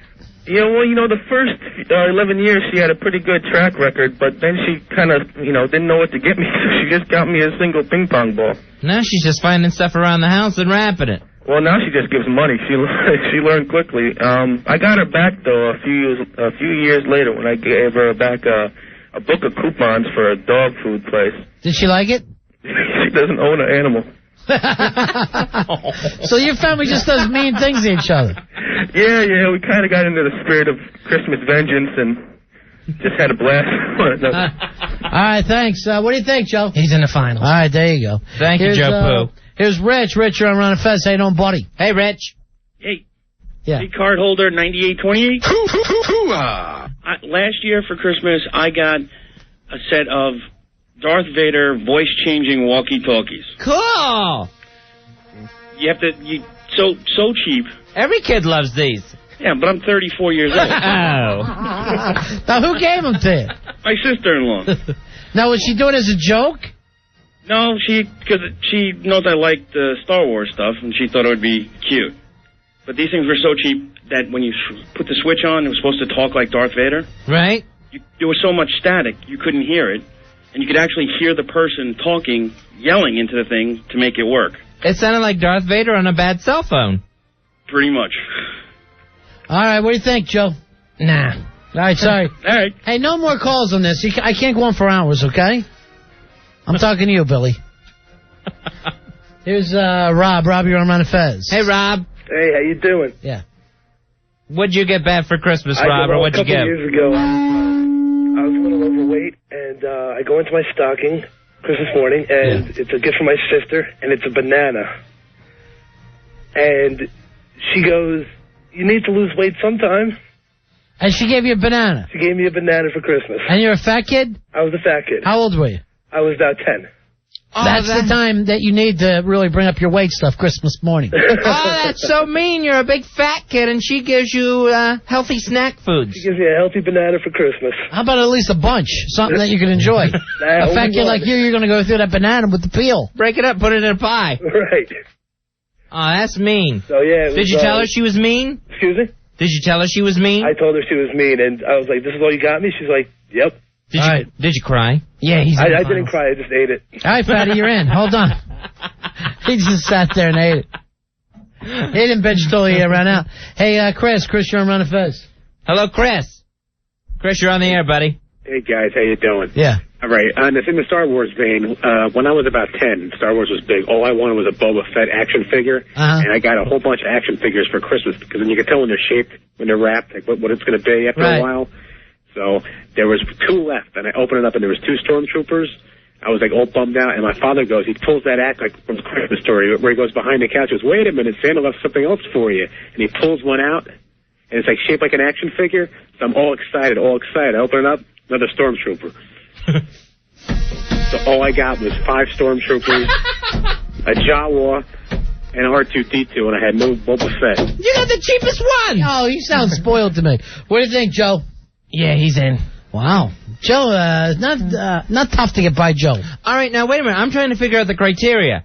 Darth Vader walkie-talkies, not in. 5 Stormtrooper action figures, in. Well, because he got the same gift a couple times in a row. Okay. Just wondering. I consider it a set. That's why he's the judge. Mike, you're on Ron Fez. Hey, Mike. Hey, what's up? Hey, buddy. What can we do for you tonight? Last year, right, I got a gift. It was a picture frame with a copy of my report card. Was it a great report card? It sucked. All right, so this is their way of punishing you?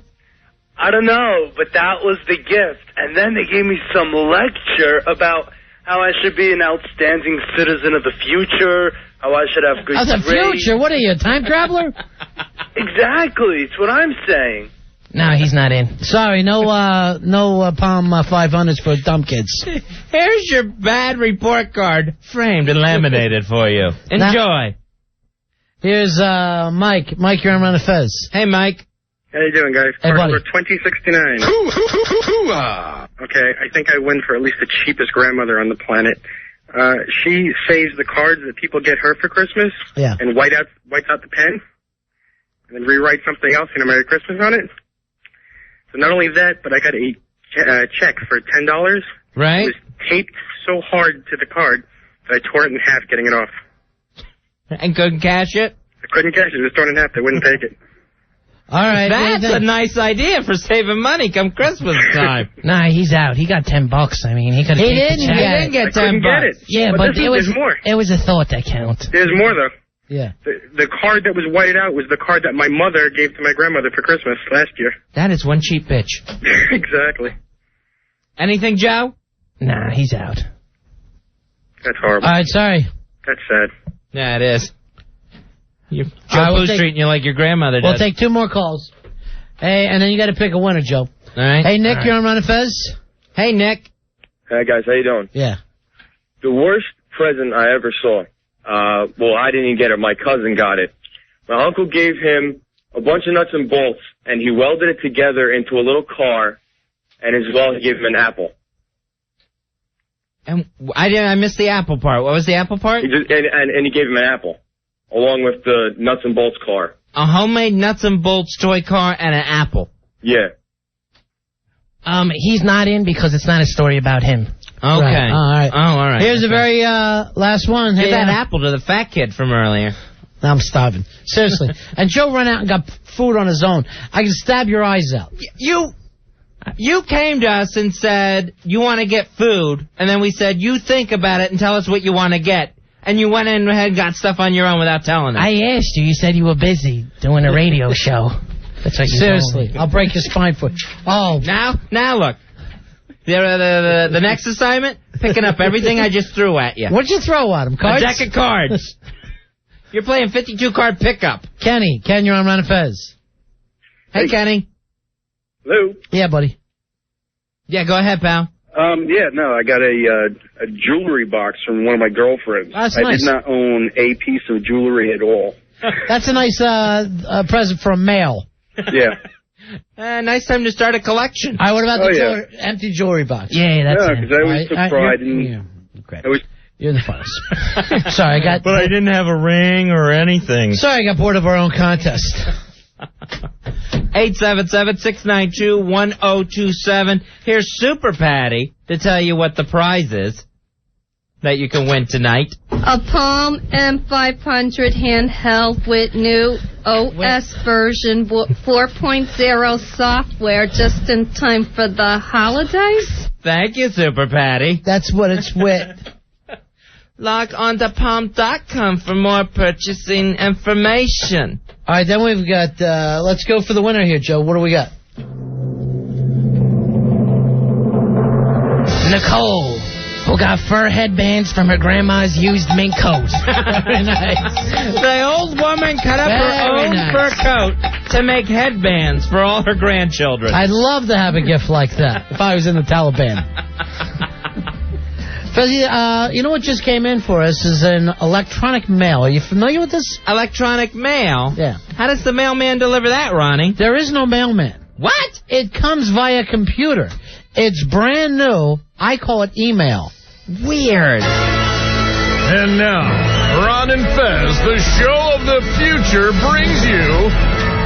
Electronic mail. Mail sent electronically. Bizarre. I wouldn't even know where to put the stamps on it. It says, Dear Ron and Fez, big fan of the show, love listening, have a huge problem. Since September 11th, the marijuana supplies have dried up in Staten Island, or Shaolin, as the Wu-Tang Clan call us. All right. I need a marijuana NASDAQ to find out where the pot is. Now, here's your marijuana NASDAQ report. All right, so supplies low in SI. SI, Shaolin, which I also want to say big up to everybody from the Wu. Nice. Wu-Tang. Let me check with Dr. Roof. You guys bring any pot in from Florida? No, security at the airports was too tough, but we were going to go down to Union Square and try to buy a dime off of somebody. Right, because it's 1986 and you can do that still. That's the last time I was here. Things have changed. I don't know whether we should start checking with Billy Staples, but we do need the marijuana NASDAQ line back up. Yeah, shortages in Staten Island, so we need to check in exactly what the going rate is. Now, where, Joe Pooh, where supplies are. You're in Bayonne, but you're not a pot smoker, right? Only when people are supplying free stuff. All right, so you'll take a hit off somebody else's joint, but you're not. Nah, I don't want to go buy it. I don't want to get caught. You're such a woman. There's alcohol out there. Are those cards picked up yet? Hey, Roy, don't we have a marijuana NASDAQ sounder, like a quick one? Didn't we have one of those? Yeah, we played it. No, but a real quick one. Oh. This is almost like Spy Report. I thought we had one like that. All right, let's get the... Wow, look at the phones lighting up, Fezzy. Marijuana NASDAQ is working. It's listeners helping listeners. Yeah, it's all we can do. I mean, since it's legal now. Right. It is? In some parts of Staten Island. Hey, Jerry, you're on Fez. Hey, how you guys doing? Good. What can we do for you tonight, Jerry? We have some marijuana in New Jersey. Well, give us the heads up. Give us the NASDAQ numbers. What are we talking about? What's it going for? It's going for about $3.50 a Z. $3.50 a Z? Yeah. Now, how good is this pot for this? I'm not doing too well in college this semester. Yeah? Because you just said... Now, how many hits is it going to take you to get really high? One? Me? Yeah. About 3 or 4. 3 or 4 to be high for how long? Hour and a half, 2 hours. Yeah. All right. Well, what do you want? I mean, it lasts as long as a Spielberg movie. Come on, let's think about it. I understand. No, I'm not bitching. If you say it's good pot, it's good pot. What's the location in Jersey? It's Union County. All right, Union County, Fezzy. It's coming in the really good stuff, $3.50 a Z. Thanks very much, Jerry. You're welcome. All right. Hey, Dave. Dave, you're on Ron and Fez. Hey, Dave. How you doing? Yeah. Good. Hey, 20 a gram for some super kind bud out here in Morris County. Took a week and a half to get a call back from my buddy, though. It took that long, huh? Oh, man, well, that's the problem when you buy from people like that. They're a little flaky. It's not like going to the supermarket. Right, that's the problem there. You know, a lot of times they don't even feel like selling you. I mean, what are the products going to go? No, not now. Everything's weird. They're not exactly the most motivated salespeople. Right. That's true. What do you think the weight is on that? Wait, it's buying by the gram. Yeah. So 3.5 grams. I meant how long would you have to wait? Oh, what do you mean? When you say they have trouble getting back from your guy. Oh, look, usually I hear back from them within an hour. This time it took a week. All right, more marijuana. Right. Thank you. Take it. More marijuana NASDAQ updates, Fezzy. Yeah, so that's in Morris County. It could take up to a week. Here's Dave. Dave, you're on Ron and Fez. Hey, Dave. Hey, how you guys doing? Hey, buddy. I just want to let you guys know your show's great. Listen, New York City delivery service style. It's $100 an ace, but it is the absolute best. The Amsterdam Northern Lights, the Early Girl, the White Rhino. It's incredible. Now, if we one hit and you're retarded. Now that's what I want. One hit and I'm retarded, Fez. I can give you guys a number off air if you want. Let me ask the boys. You want to try this? The marijuana delivery service? I got the Magic Kingdom numbers. Well, hey, the guys that bring it probably wouldn't want me to say this, but it's the Cartoon Network, and they're incredible. Yeah, the Cartoon Network. That's right. Say it again. All right. Say it again. because say it from the highest mountain that you can. It's the Cartoon Network. If you want to get retarded after one hit. Yeah, with the Power Blunt girls. Yeah, well, what's the name of that canyon up on the moon? Because that's where it brings you. All right, we're going to... Sea of Serenity? Tranquility? Hey, listen. Frau Mora. Hey, Ron and Fez, I just want to say one last thing. I hope you guys have a wonderful holiday, and a big F you to Osama bin Laden. I understand. Thank you, my friend. Thanks, Dave. You guys want these numbers? Yeah, we'll try them out. All right, get the number from line 7. For Dr. Roof and Eric. All right, here's Danny. Eric's going, gee, I wish I had a nickname right now. I need a nickname. I don't want to be on under my real name. Dr. Eric. Hey, Danny, you're on Ron and Fez. Hey, Danny. How you doing? Hey, buddy. All right, I'm a cop up in Harlem. You got great weed, 149th Street and St. Nicholas Avenue. All right, so 149th Street and St. Nick, really good pot, right? What's it going for? You get your nickel bags, you get your dime bags, anything you want up now, there. What do you often do? You shake the guys down, you take the pot home and then enjoy it? No, absolutely not. Never? Absolutely not. I wish I could, but I can't. Yeah. Why not? Because you're a cop? Yeah, of course. All right, I don't know the rules. You got to pee in the cup every now and then. Oh, is that right? Oh, yeah. How much for that?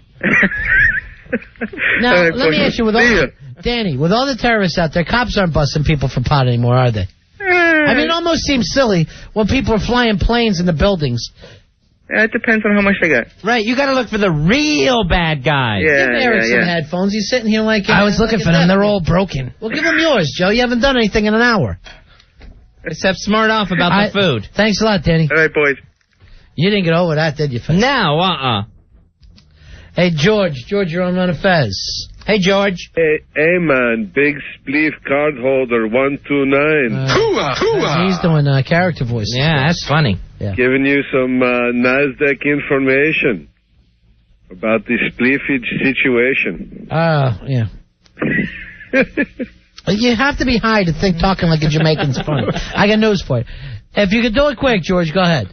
Guys, it's just, you have to have, you have to have an understanding of what's going on out there, because weed these days is just like booze. There's all different kinds. You got your Stolichnaya, you got your, all different I miss you talking like in a Jamaican now. No, I like you actually better then. Tell us about the ganja. It's just, there's everything out there, guys. You just, it's not Union Square Park, guys. Dr. Roof, it was Washington Square Park, right? You're in the wrong place. You're standing in front of a Starbucks asking for pot. And it wasn't 1986, guys, right? Come on. The early 80s, late 70s was when really Washington Square Park had anything going. So. Thank you, George. All right, guys. Buddy. Thank you, Grandpa Weed, for the walk down memory lane. In my day, we would get the best blonde Lebanese hash you can imagine. We would meet the opium traders down at the docks. We'd take some hash oil and put it on our Easy Ride. And then we'd protest the League of Nations and Woodrow Wilson. Scott, you're on Run of Fez. Yeah, how you doing? Hey, buddy. $60 an eighth out in Stony Brook. There you go. Thank you very much. Yeah, it's really good old school indica Kush plant. All right, there you go. Thank you very much. Now, that was the kind of reports I want to get. Exactly. That's a marijuana NASDAQ report. Let's get the sounder going now, so because I don't have one over here. Now, here's your marijuana NASDAQ report. I thought I remember us having a quicker one than that. And we don't, right, Al? Everything should be as quick as Spy Report. Hey, Chris, you're on Run of Fez? Hey, what's up, boys? Hey, Chris. Hey, buddy. I'm calling from Westchester. I'm getting it for about 300 a Z, and it's good. Kid must be stupid then. I don't know. Well, he said Staten Island. He says it's dry. I feel for it. I feel for anybody on Staten Island when they can't have pot. Someone says it's dry, we're going to believe them. Hey, Scott, you're on Run of Fez. Hey, Scott. Scott. What can we do for you, buddy? Yeah, go ahead, Scott. You're on the air. Yeah, I work with Chuck Lepner. You work with the Bayonne Bleeder? Yes, sir, I do. Yeah. What do you do for him? Well, he's a salesman at a liquor warehouse in Carlstadt, New Jersey. Yeah. I was wondering if you guys want the phone number and maybe get in touch with him. I would love to bring him out to the boxing matches that we're doing. Joe Pooh versus Al Dukes. Hold on, okay? Where's the girl at tonight, Al? Where's Dana, the Clearwater Tornado that wants to fight Lisa Croft? She called before she got lost, and she's going to make it tomorrow instead. What were you... You know I'm waiting for, right? Right. How long ago did you know this?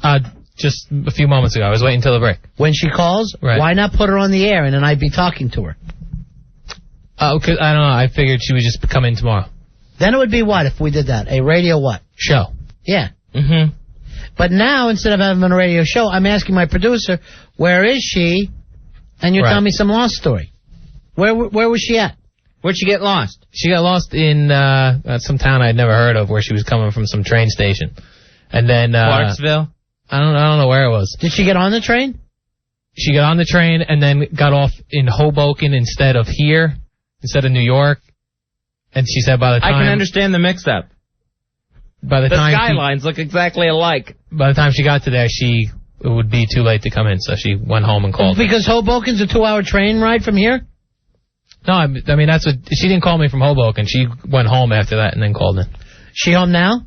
Yes. Call her for me. All right. Thanks. There you go. You threw the cards at the wrong guy, Fez. Exactly. Well, he comes back in. We'll have another round of 52-card pickup. 877-692-1027 is the Ron Fez Show. Ron Fez.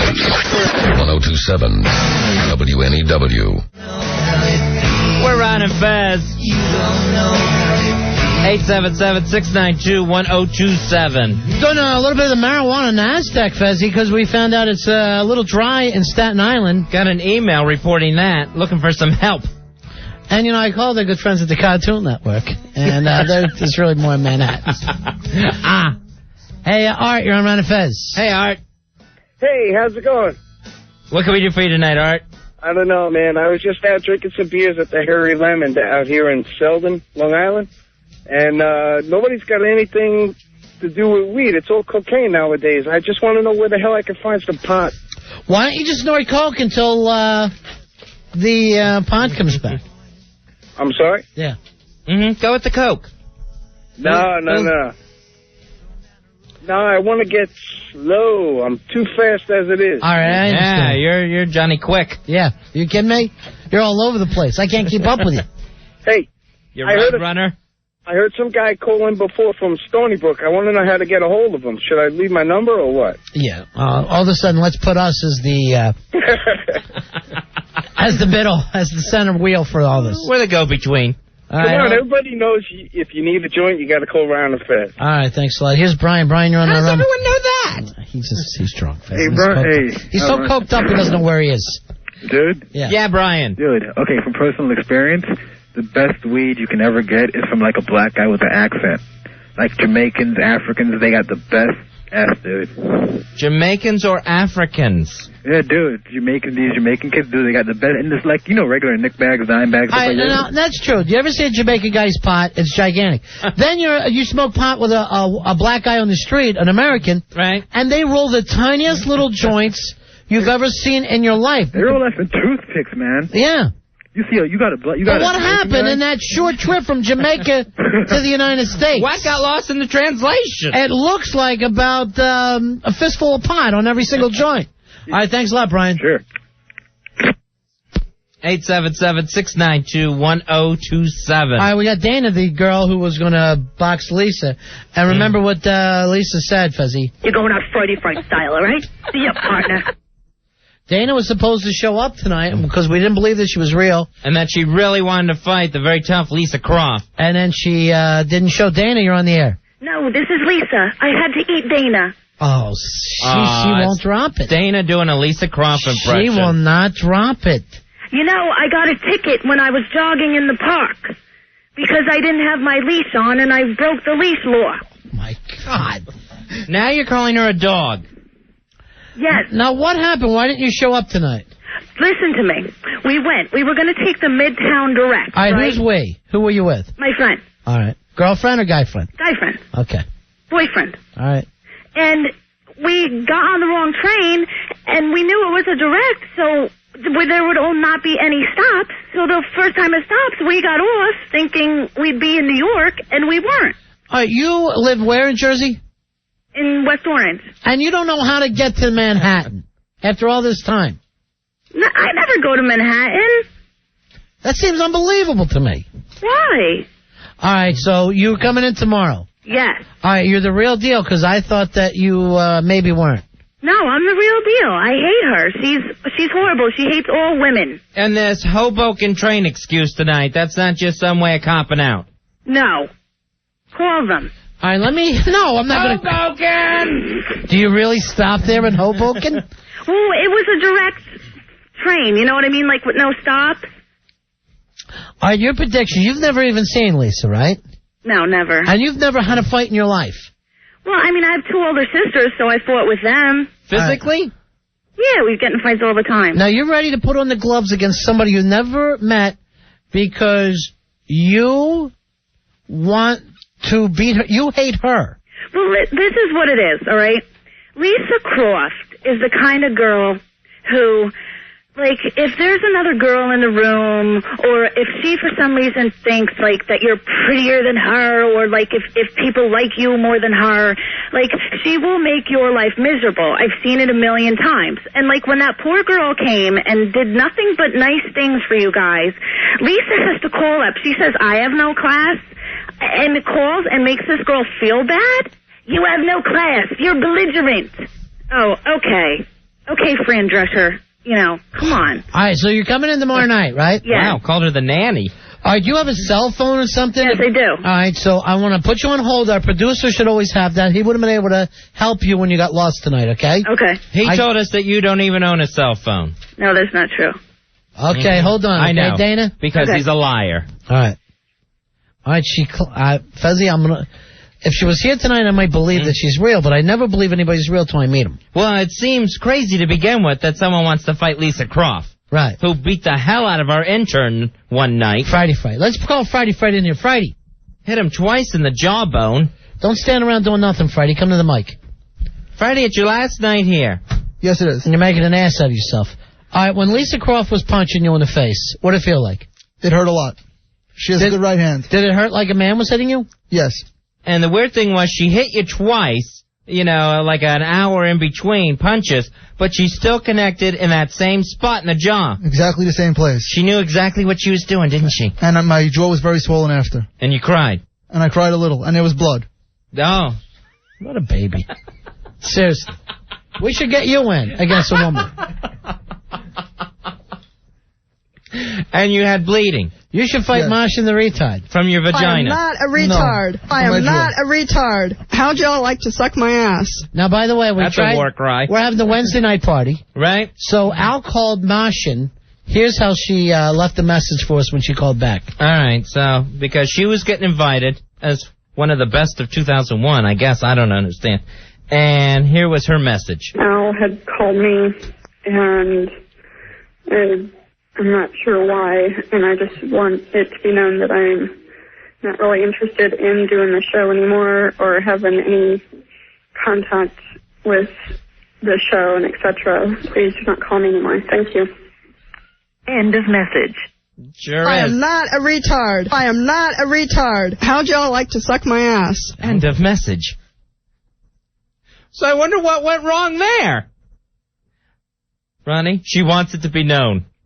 Throughout the land, hear ye, hear ye. Let the oldest and youngest alone know. Martian, the retard, will no longer be your joke. I am not the town jester. No longer will I be your liege. What's that mean, liege? I have no idea. I think it's flunky. I'm not sure. The liege is better? You can talk, Billy. Liege is like the king or the leader. Oh, okay. So she'll no longer be the leader of the retards. All right. All right. Billy, how are you doing with your situation? My situation, I'm very pleased with it right now. Really? I'm very... You're happy with your situation? Yes. Now, you were, we talked about it the other day, you were working in 12 steps for 8 years, right? Got a bit of a stumble. Yeah. Now you're back on the steps. Not entirely. What do you mean, not entirely? No. What, are you only doing 2 of the steps? No, it came to the point, I just made up my mind. I said, I want to do things, for me. Every time I was, staying sober, going to rehab, it was for somebody else or trying to save this or whatever. And I said, you know what? Just for the my situation is changing a little bit, and you know what? I'm off my medications, and I want to do what I want to do for a change. All right, what medications were you on? The antidepressants. All right, why did you get off those? I've weaned myself off them about a month ago. Oh, my God. No, because I was on them for way too long, and when I spoke with the doctor and the pharmacist, he said you shouldn't have been on them for that long. You're not a patient of Dr. Roof's, are you? No. All right, you're telling us things are going great for you. You're off antidepressants where you've been for how long? 2-3 years at least. You weaned yourself off. Right, you took yourself off of them. And the moment maybe you stop being on them, you start drinking again. Not entirely the same, but, Well, you don't know when the chemical starts to work correctly. It takes a while for them to kick in, takes a while for them to kick out, I thought. No, it does. That's why I cut the dosage. The dosage was cut in half for a few weeks, and then in half I want you to again. say it. I cut it. Because he is now, Fezzy, his own physician. Physician, heal thyself. Well, yeah, I mean, I read... Physician, harm thyself is what he's yelling. I actually read an article about the long-term effects of this particular brand of antidepressant. What kind is it? Because I don't know anything Celexa. It's in the family of serotonin uptake inhibitors or something. That's a nice family. Yeah. All right, so maybe good people. We'll get you some... so you're saying you should only be on it for a short time? Yeah, it was a temporary situation. I was going through a really rough period. There was a lot of, stuff Drinking. going on in my life. No, actually not at the time. But, and... when I was on it for 2-3 years, I was just taking them because it felt normal and whatever, And I was like, you know what? Then I was like, I shouldn't be on these things that long. Well, you were getting them from the doctor and the pharmacist, right? Yeah. Why didn't they tell you before? Well, the doctor would be like, you never spoke to the doctor. He's like, oh yeah, I need a refill, and the secretary would say, okay, I'll call it in. How long were you supposed to do be that? I thought you went on these things. You stayed on them. No, not necessarily. Are you on with a regular doctor or a shrink put you on? This was my regular doctor. So you never saw a shrink, right? No, not really. I mean, not a shrink. I had seen. See, I don't think I'd ever want to get those pills from anybody but a shrink. Yeah, because that's a medical doctor. What's a regular doctor know about depression and, someone's moods? They're going to sit and talk to you like a shrink would? Yeah, that's kind of what happened, too. It's just I went to see him for something, and I just started mentioning at the time. I was like, didn't feel like doing anything. All right, so you're back to partying. You're off the program completely now. Ronnie, this is the same man who, you'll remember this a month or two ago, when he was depressed, told us all he needed was the electrolytes and Gatorade. Remember that? He drank a bottle of Gatorade and then marched up and down the hallway saying, I've never felt this good in my life. That was my colitis. I was a little dehydrated. Aw. No, Are you back on the Gatorade, or have you weaned yourself off? No, I still have the Gatorade when I have flare-ups from time to time. So you're off the antidepressants and you're on hard liquor. No, I'm not on hard liquor. Sweet hard liquor. It's the only medication I need. No, Ronnie, it just got to the point. It's like, everything I've always done in my adult life, it seems like it's been for somebody else. That's not a bad way to live. No, it's not a good way to live. Living your life and doing things for other people. I think it gives you a little purpose. I think the same way. Like having a family and all that, it's not a bad thing. Or else you'd never clean your apartment. He doesn't. Did you ever see his car? The front seat of his car is so filthy. Hey, let's speak kindly of the dead. The Pitmobile. Yeah. All right, hold on. Yeah, it died under the weight of White Castle wrappers. Hey, Mike, you're on Ron and Fez. Hi, Mike. Hey, guys, how you doing? Hey, buddy. Do you know 2 days before Margot Kidder was found wandering around in the bushes naked in Hollywood, she said, I'm happy with my situation? Right. She said the same thing. You're Lois Lane. When they found her in the bushes, she had a big smile on her face. No teeth, but a big smile. Hey, you know what? In the bushes is someplace we'll never find Fez, isn't it?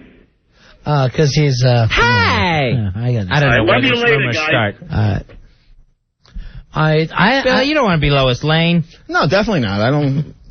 What are you partying with now?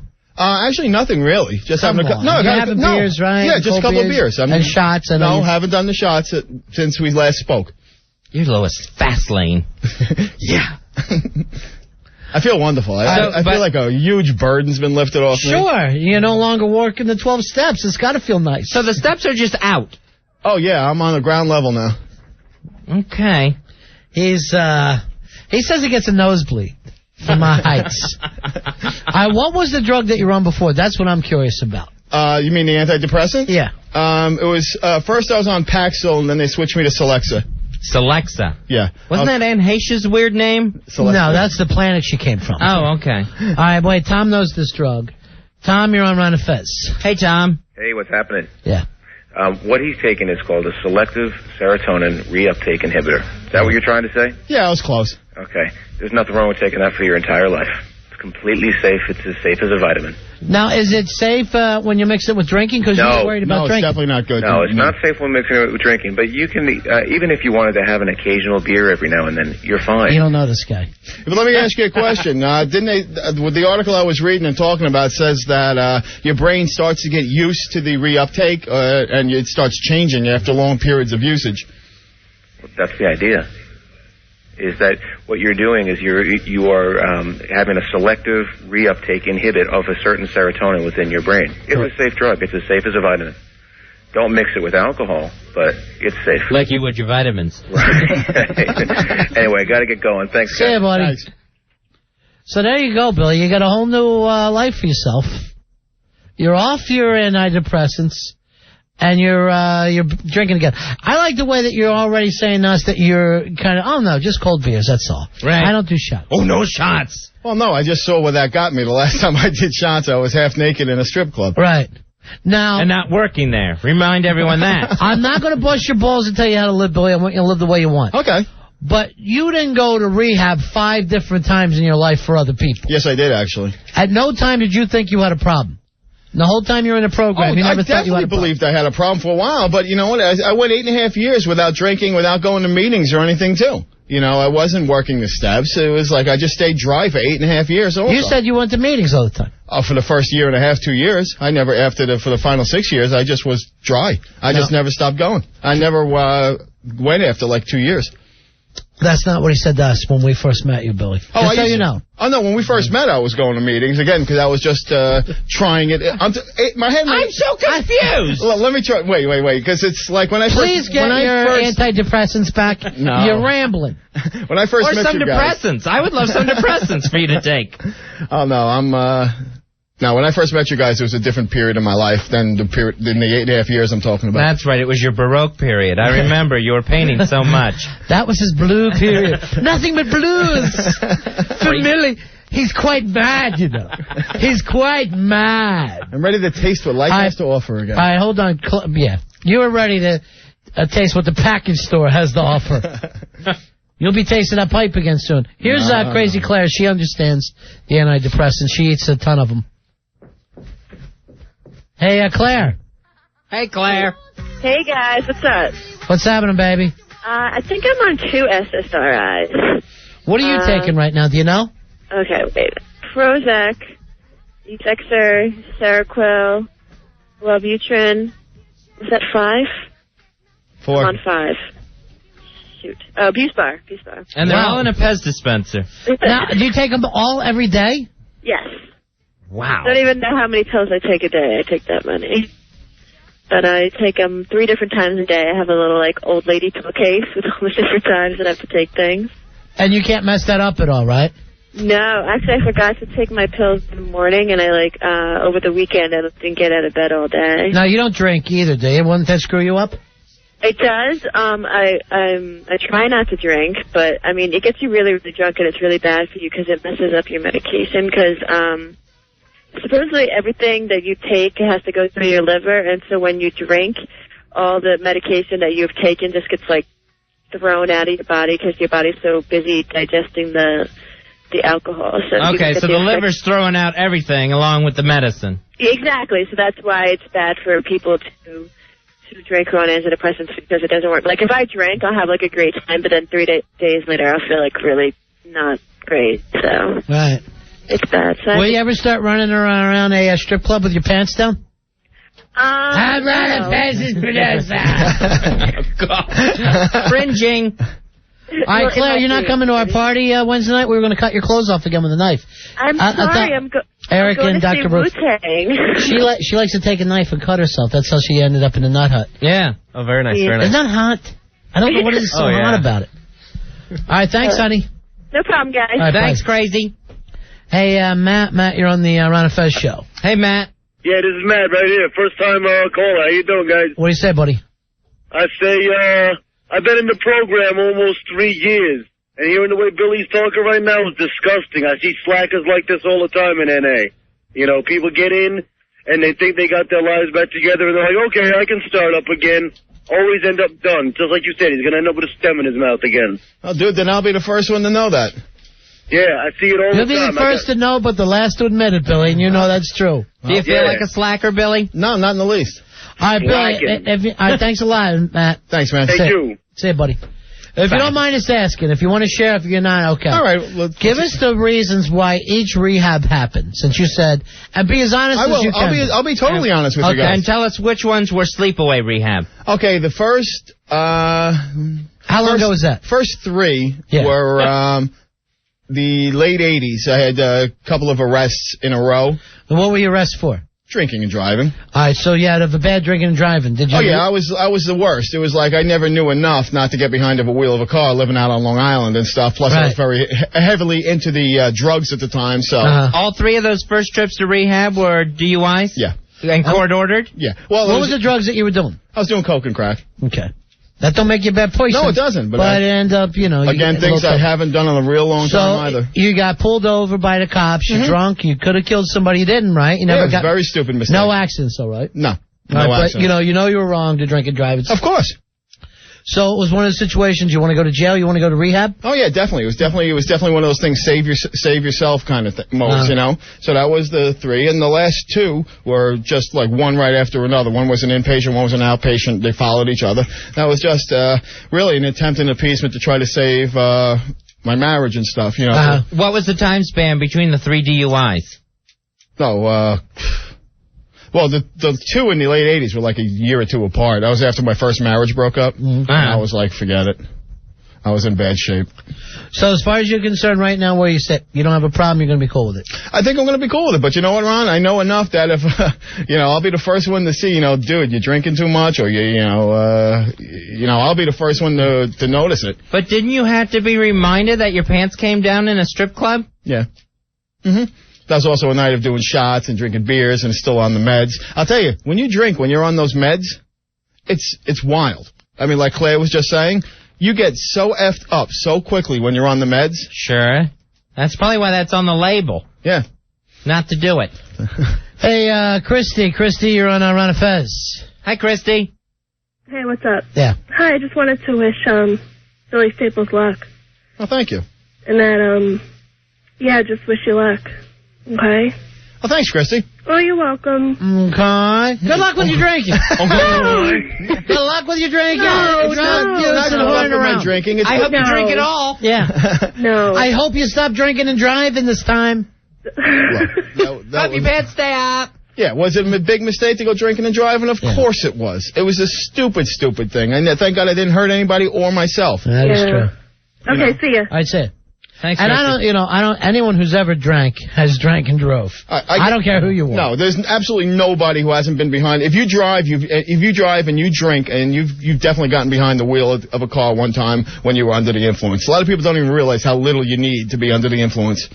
Yeah, but to really be there, it's true. Yeah, but it doesn't matter. Nowadays, there's what they call zero tolerance. It doesn't even matter. Now, you got yours working behind you, too, right? I'm sorry? You still got that on your record, right? No, they're gone now. All right, so if they bust you tonight for drinking and driving, the 3 and the 80s ain't going to bother you? No. Okay, that's lucky. But it's not going to happen because I'm not driving. Nice. Well, good luck with that. Well, thank you. Hey, Richie, you're on Ron and Fez. Hi, Richie. Yeah, what's going on, guys? Yeah. I'm a long-time listener to you guys, and long-time listener to O&A as well. I just was listening to the guy talking. I went through the same thing, couple of DUIs, and it's like totally... there's no way... Like, this guy thinks he can go back on drinking. All right, he's worried you're going to end up in the same crap. Yeah, well, it just goes that way, dude. I've been through the same thing. I got 2 of them. Mm-hmm. I'm having, even 10 years later, I'm problem with my insurance. Mm-hmm. It's ridiculous. It's crazy. Oh, it definitely is. But you know what the thing is? It's just, this is a point in my life now where certain things have changed for me, and, this is just what I have to do right now. If I fall on my face, then you know what? Then I'll pick myself up again and do what I have to do. But you fell on your face last Saturday. I've done the same thing. Friday. I've done the same thing, and... Well, you know what? Not for nothing, I fall off the wagon here and there, and, it always ends up staying spot. The mouth.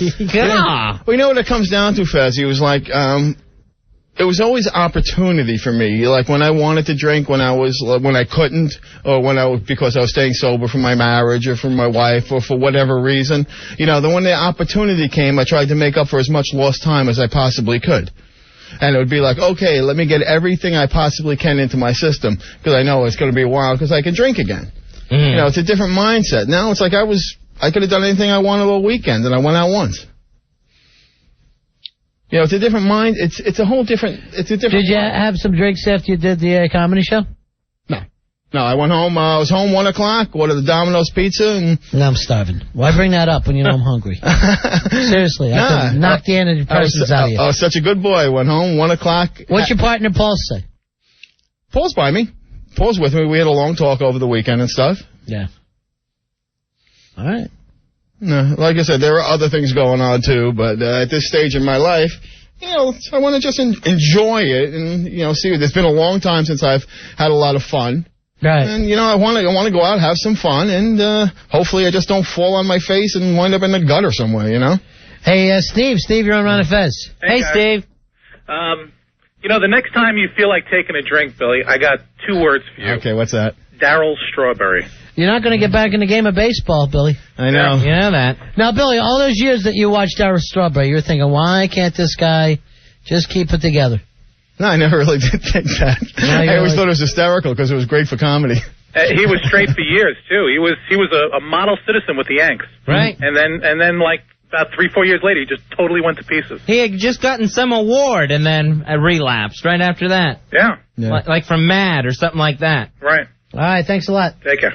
Yeah, you got to be careful with getting those awards for how good of a person you are. I know. I don't think I have to worry about that. It's always a danger sign.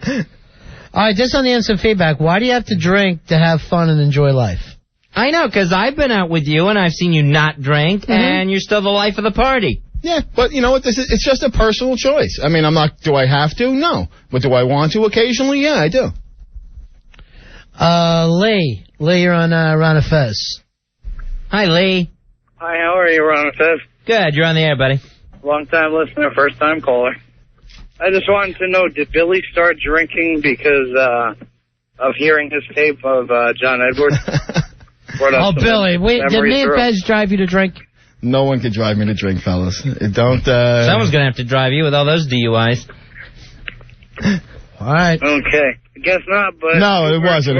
No, because that happened actually a few years ago, that whole reading thing, so... Yeah, but he meant us playing the tape. And right, and analyzing it. No. You want to drink now? No, I'm nice cool. Cold Sam Adams? I'm cool, thanks. Have you always wanted to use that beer bong thing?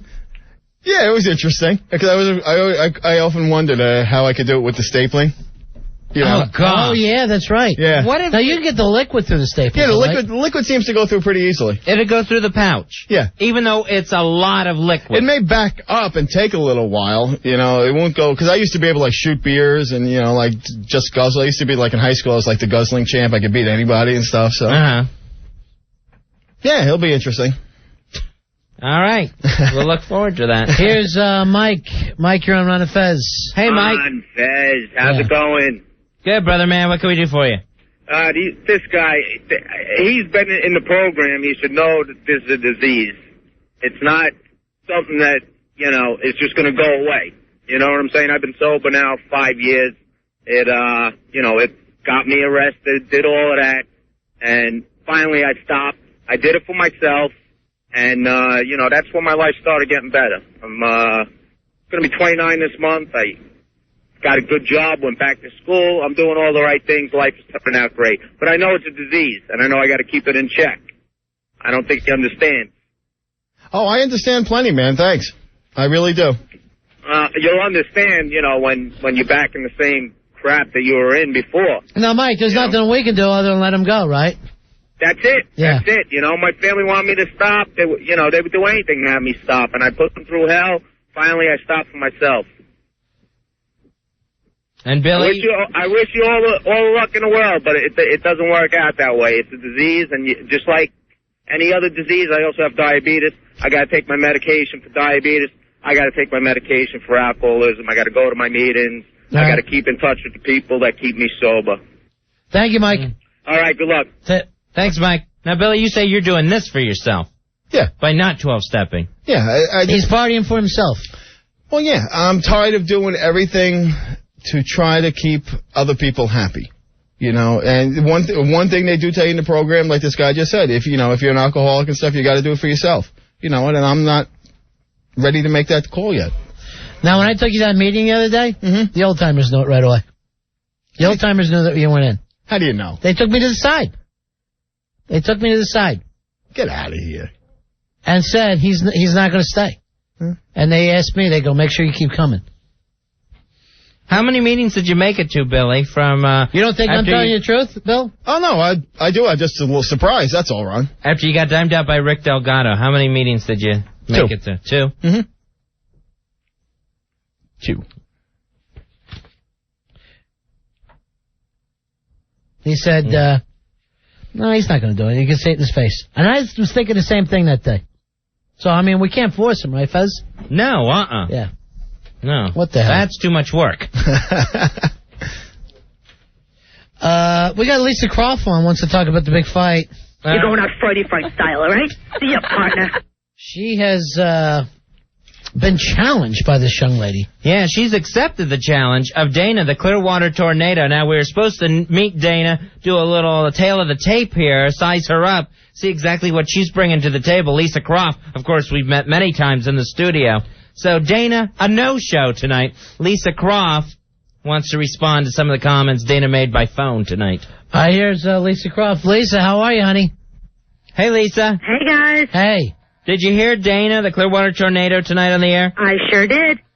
That girl is out of her effing mind. She does an impression of you now. Yeah, she's really good at it. Oh, what a vile beast. God, I want to kick her ass. So let me just say something here. How pompous is this girl that she thinks that she can hear someone she's never met in her entire life during a 2-minute radio bit and suddenly analyze me that I'm this, type of stereotypical girl and I hate other women. She's out of her mind. Well, that's what she's saying about you. She wants to apparently fight for all the women that you've intimidated or put down over the years. What woman have I intimidated? This is crazy. And I don't know if maybe she didn't hear the beginning of the show or whatever, but and I don't even want to drag Too Cute back into this. She and I settled our stupid differences. Like, we're totally cool with each other. But I come home from dinner with my boyfriend, and I hear that I'm being threatened. So I call in and I defend myself. What is, a, quote, normal person supposed to do in that situation? I understand. I wasn't supposed to call in and defend myself. I should have just taken it. What do I do? I tried to explain it. Fezzy, we're going to take this boxing somewhere. We're already doing Joe Pooh versus Al Dukes. Right? That is you guys on the card. Want to she wants to box you that night, Lisa. Yeah. You're willing to do it, right? Oh, absolutely, yeah.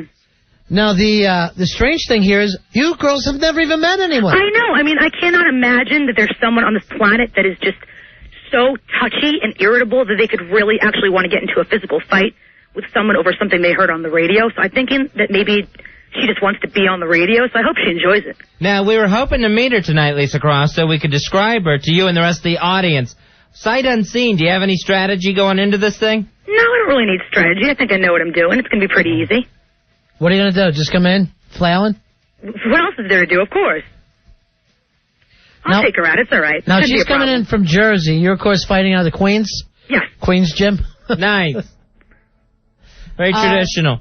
We're trying to get Dana back on the line here to see if she was supposed to come in tonight, couldn't make it. She got off in Hoboken. She couldn't find the city. Right. She's coming in from West Orange. She got lost. Couldn't find the biggest city in America. From across the river. I don't want to bust her balls about that, but I was a little shocked that anybody would get off in Hoboken. Well, it seemed like a cheap excuse, because I'm still not convinced that Dana the Clearwater Tornado wants to go through with this. I think she'll show. I mean, if she wasn't going to show, I don't think she would have called in today. Yeah, I know. And she'll show up. She's also seems like she's working on an impression of you. Oh, jeez, that was so stupid.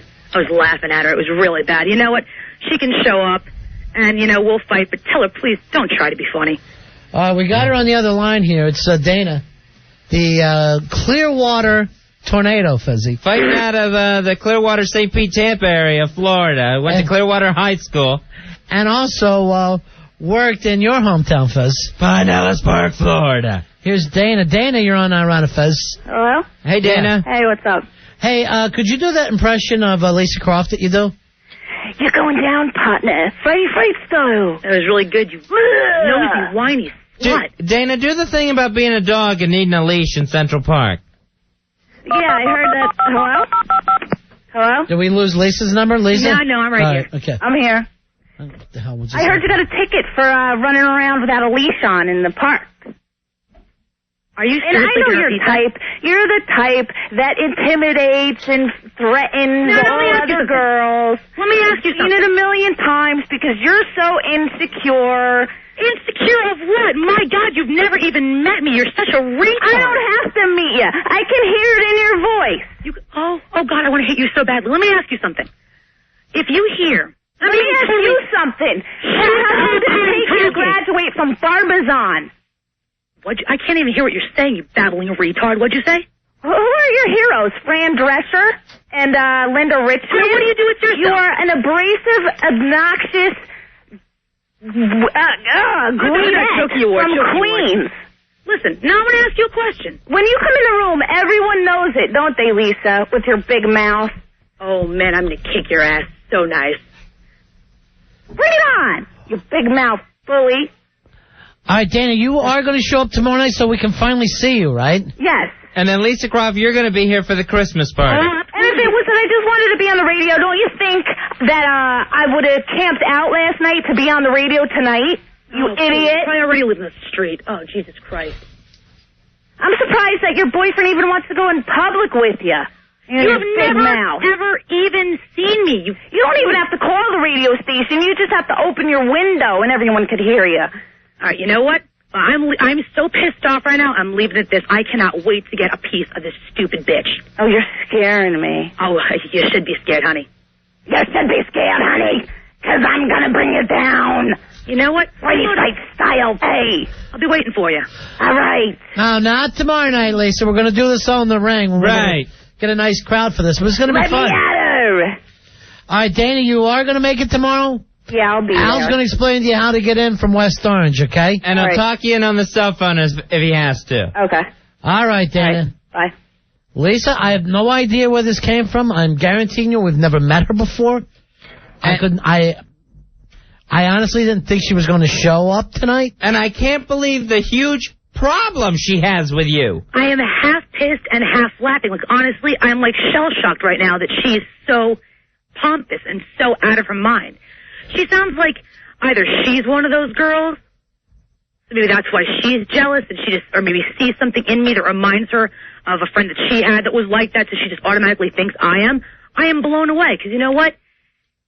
All right, you could ask any girl that I've met from the message board, Helen, Melissa, Ice Cream Girl, all obviously beautiful girls. I have never, ever had a problem with them.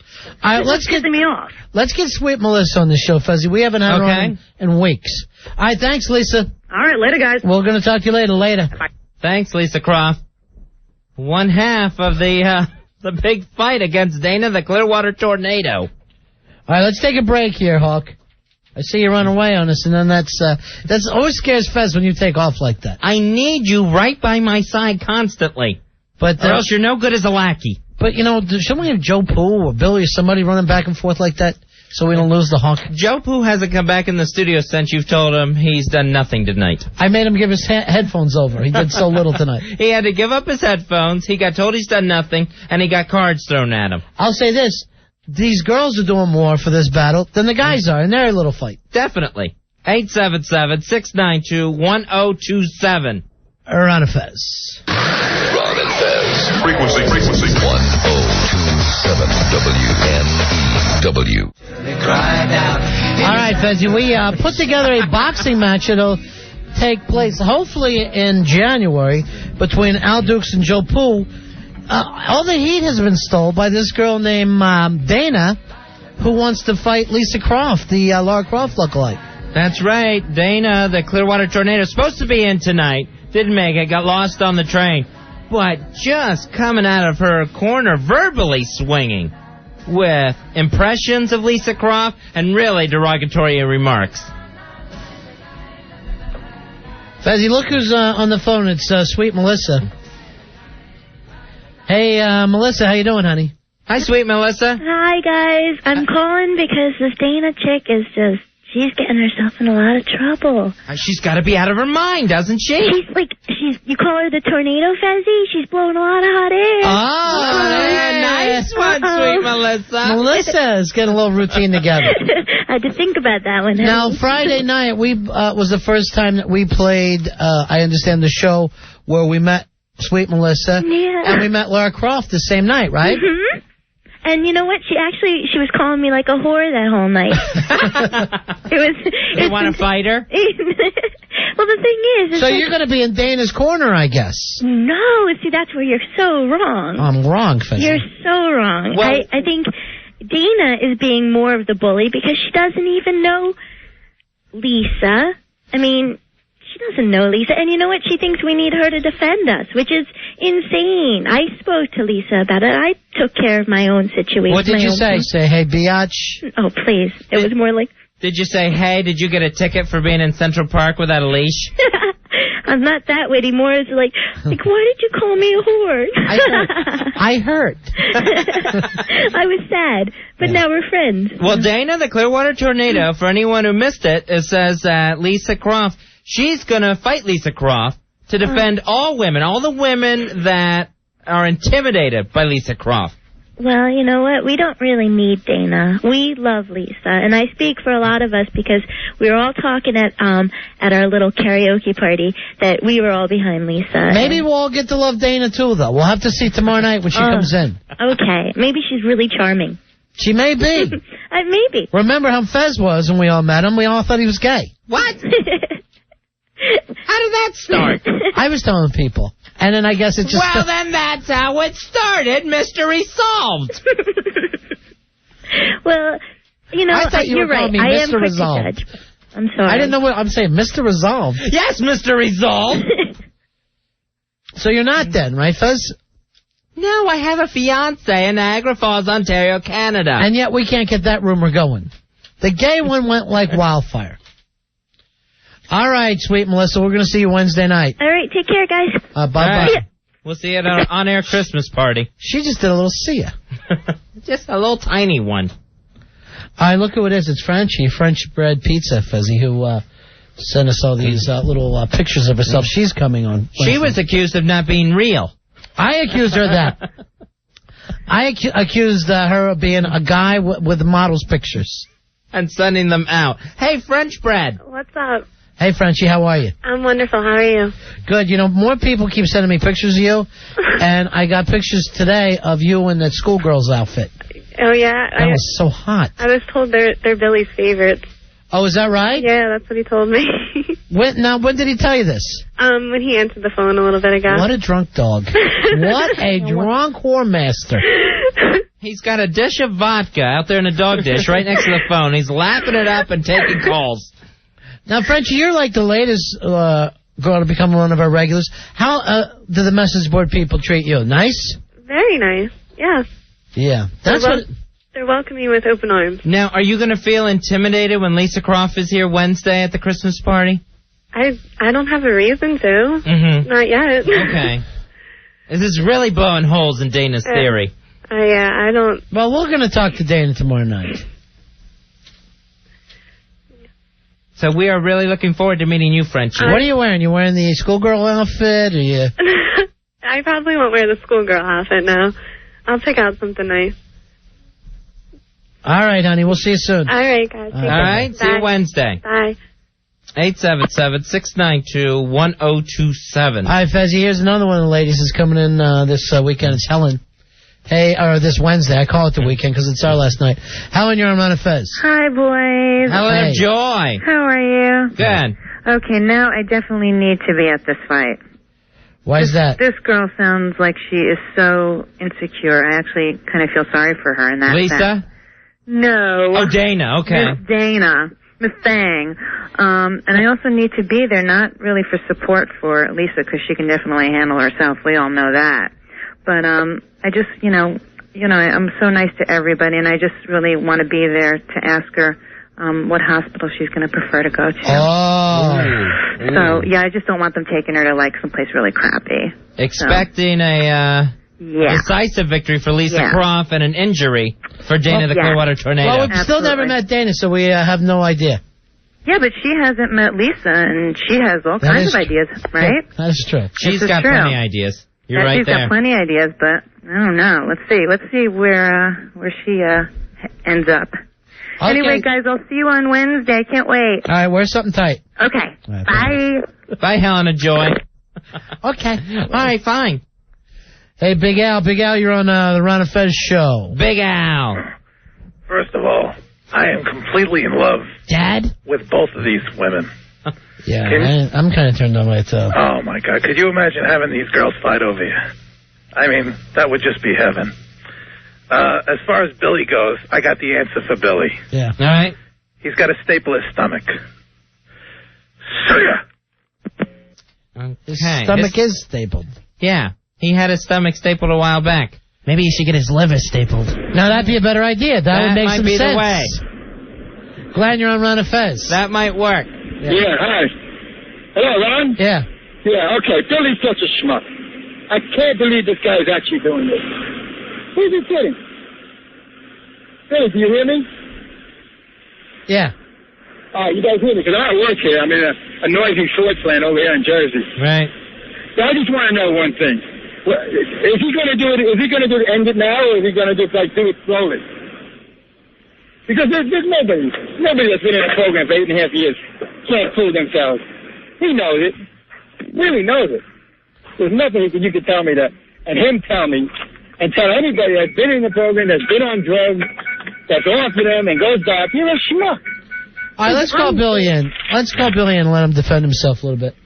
Billy, Staples, now! All those years, Billy, of, being in the program and stuff, wouldn't you have said that when you went out and tried to get the person who went off after 8 years? If they wanted to, yeah. It all comes down if somebody wants it. Yeah. If somebody wants to be sober. And you don't want to? Not at the present, no. The situation is, last weekend we found out Billy Staples had a relapse, one of his more current relapses, but you've drank a few times since you said September 11th. Correct. Yeah, well, we found out about it I think weekend. it's only considered a relapse if you don't think, you know what, I'm okay and I'm going to party. That's where he is right now. A relapse is, I did it and oh my God, what the hell was I thinking? Which I guess you said first happened to you the first couple times. That was your initial reaction. You said you felt dirty and bad about it, right? Yeah, I did at first. But since we brought you out into the light, you feel happy. I feel at ease with my decision. I really do. I honestly feel the clearest headed I have felt in a long time about things in my life and stuff. So it's. So you went to 2 meetings and decided the 12-step program isn't for you right now. That's correct. Or anymore. He said he only liked 3 out of the 12 steps. Here's Tom. Tom, you're on Ron and Fez. Hey, Tom. Hey, Bill. Hey, Ron and Fez. Hey, dudes, what's up? Hey, what's happening, buddy? Go ahead, Tom. Listen, Bill, you don't need to suffer through any of that nonsense again. Maybe being off the antidepressants is a good thing, but you need to make yourself a 90-90, get a sponsor, get back close to the program, to your friends in the program, because you know it's only going to happen. Eventually you're going to go out, somebody's going to buy you a shot, one thing's going to lead to another, you're going to have that glass D in your mouth, you're going to be smoking your crack. Before you know it, you will find a way back. It's 3 things: jail, institutions, and death. You don't need to live like that. Have a good life. Good luck. See ya! Thanks, Tom. Billy, your comments. Thanks for those heartwarming few thoughts. No, I mean, look. Are you going to end up with a glass D back in your mouth, sucking on it? I haven't done that in a long, long time, and I have no intention of doing that again. What about the other ones, jail and death? Well, death is unavoidable. Yeah, but you want to push it back a little bit, don't you? Yeah, I mean. You might want to put off. After spending money on those staples. Here's Gerard. Gerard, you're on Ron and Fez. Hey, Gerard, you're on the air, buddy. Hey, how you doing, fellas? Yeah. This guy's promoting going out relapsing, and he's been in a rehab 5 times, you know. I think it's just ridiculous, and, he's sitting on the wall. He wants everyone to talk him down, but I hope he goes out and ends up back in a rehab and loses cushy job and whatever, and... Why would you wish that on anybody, man? Because you're promoting, it's supposed to be an anonymous program anyway. You're not supposed to get on the radio talking about... the 12-step programs. Well, he never said which 12-step program he was talking about. Well, NAA, regardless... That's you talking about it. No, he never said either one. Now you spilled the beans, Gerard. He never mentioned either one of those. Well, I just hope I hope he doesn't. But if he does, don't be surprised if he ends up back in the crack house. He loses his job. Yeah, he got everything good now. All right, thanks a lot, Gerard. Hey, Fezzy. Yes. If he ends up uptown in some crack house, yeah, are you going to go for him like in the middle of the night? Like in that New Jack City movie? Oh, wow. No, you know what? Or like Traffic. No, this was Traffic would be great. Like you're my daughter. Right, and you were pulling some black guy off a hump in you. Right, I had to get the kid from that 70s show to pull you out of there. Was it Jungle Fever with Samuel Jackson when he was a crack addict? And they were looking, and he says, his brother says, where's Mom's TV set? He says, I smoked the TV set. Oh. He's sitting in the middle of a crack out. Hey, Mark, you're on Ron and Fez. Hey, Mark. Hey, how's it going, guys? Hey, buddy. Billy, I was just wondering, what is different about this time that you think you can control it compared to the last 5 times or how many times it was? Dude, there's no difference. It's a decision I made for myself. I mean, people are not going to agree with it. And you know what? People don't have to agree with it. You know, if somebody wants to go into recovery and not drink and stay sober, that's more power to them. But at this point in my life, you know what? If I fall on my face and I realize then I'll be crawling back to whatever I have to do, you know? But look, I mean, I don't expect everyone to understand it. I don't expect everyone to agree with it. But Billy, you did say it is different this time because the 5 previous rehab attempts, they were all for someone else. They were for reasons other than my own. Uh-huh. You know, for like I said, for my wife, for my job, for jail, for whatever the situation was. It was never because I just went and said, I need help. It was different. It's a lot different. Just make sure you have people around you that will support you. That's cool. I appreciate your call and everything, but, it's something I have to decide. I've made my decision already. I know what I want to do. I want to go out there and live life and taste its fruits. I know, but you know what? I don't even feel like going out and drinking with you guys now if Billy's going to go and drink. Am I making you feel dirty, Fez? Am I ruining it for you? No, I just don't want to contribute to something that I know where it's going to lead to. No one knows where it's going to lead to. Bill, I want you to go out and buy him a shot and a beer. No, I can't do it. I don't even want to drink in front of him now. Pick up a rock. Why don't you grab a rock? No, I won't do it. I won't pick up a rock. You're a bad person. I'm not going if Fez ain't going. What's going on between you two? I noticed a lot of that lately. He still hasn't picked up the cards from earlier. You got to keep bringing that up and bringing it out. All right. Billy, you're taking the fun out of drinking. No, I'm not, Fez. I put the fun back in drinking. All right. Well, if you're drinking, put the fun in funnel. I'm going to get prostitutes then. I got to get a new gig. Who's getting prostitutes? That's what I'm going to have to do. I'm not drinking with Billy. So you're getting prostitutes? Yeah, I got it. I need a new gig. Oh, jeez. I don't understand a single person that works for us, Ronnie. Hey, Pete, you're on Ron and Fez. I don't understand them either. Hey, what's up, guys? Stay with the topic. 101. Stay with the topic. How hard is that? I like Billy's attitude and everything to the point of, he's like he's going to go out and live, but who pays for his insurance and all these trips to rehab? Is he paying cash up front? What difference does it make? Because it makes it different, because I bet you're not paying cash up front. I bet you the place you work for ends up putting up the money in it. You know what you ought to do? You ought to try to get your money back on those 5 rehabs. That's true. Is there a guaranteed situation? Nah, and they were a long time ago. Nah, you see, that's not right, because then the station is paying for it if he goes back now. No, you don't know anything regarding your personal situation. I don't want it coming out of our budget. It has nothing to do with the station. I've only started the station 6 months ago, and everything we're talking about is way, way in the past before I started here, so... has nothing to do. Don't you worry about the station paying for anything, because they haven't. That's not. You just like the welfare women, though, who keep having babies. Yeah, why are you having so many babies? You keep having drunk babies. Stop dropping all your babies out. Hey, Mark, you're on Ron and Fez. Hey, Mark. Hey, guys, what's up? Yeah. Hey, Billy, you said you're going to put the fun back into drinking? Are you going to put the fun back into dialysis? He's going to put the dia back in dialysis. He's putting the list back into it. I hear it does great things for your veins. Thanks, buddy. Here's John. John, you're on Ron and Fez. Hey, John. Hi, guys. Yeah. Yeah, 2207 checking in. Hey, 2207. I think we're all missing, a major point here. Yeah. All right? Billy is a grown man. Right. He's not incoherent. He's not in a coma. So his decisions he makes are conscious decisions. And, Fez, you shouldn't worry when you go out drinking what Billy's going to do. Billy's a grown man. He knows what he has to do, and what he does, what he wants to do, and Billy has to answer to himself. Well, it's funny, Billy. What did I tell you when you said that this was your decision? And you said I don't want I don't want it to be weird between us, right? Correct. I said I'm pro-choice. If you want to do this, you go and do it. There you go. Know, if you want to party, you go and party. But if you F up your job, I fully understood, Ron. sober or drunk, we're going to get rid of you the next day. Mm-hmm. Well, doesn't matter either way. And you've already been half nude in front of a client. I feel like... And, may I say this? The bad half? Out of half nude? Why don't you just the bad half. Next time, take your shirt off and run around. Well, I just got to get pants. See ya. That's it. And actually, if anybody has a drinking problem on this show, I say it's Al anyway. Oh, man. That guy can't have a drink without trouble following. And I mean drink singular. Something bad happens every time. Never fails. All right, 8. We got to take a break here, Hawk? No? Well, we rock on. All right. Here's Jeff. Jeff, you're on Ron and Fez. Hey, Jeff. What's going on, buddy? Never had that happen before. I know. I'm pretty sure we're late, Ronnie. Yeah. He says no. Okay. We're all cut up on all the breaks. All right, there we go. Jeff, you're on Ron and Fez. What's going on, boys? Yeah. Jeff, Staples, listen, just from a Christian perspective, these guys are all calling in. They're giving you all these horror stories and telling you what's going to happen, this, that, and the other thing. And I listen to your voice, and I know that you made the decision for yourself, and you want to just live your own life. And I respect that, and I think that's what Ron was saying, too.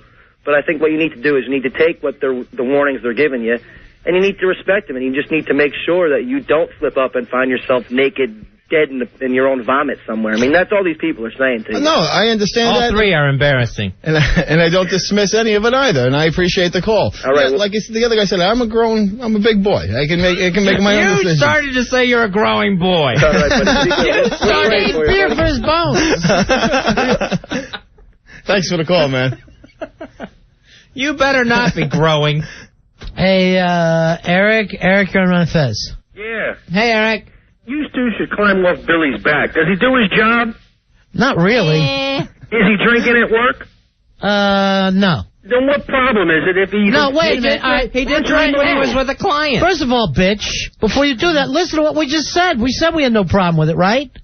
We told him that. We have not climbed on his back.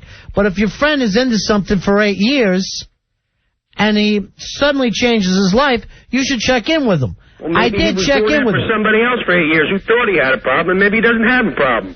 But you know what, Eric, he also, before you tell me and Fez to climb off his back, he already did enough to be fired for when he was drunk at a client's and his pants came down. And we covered him then. All right.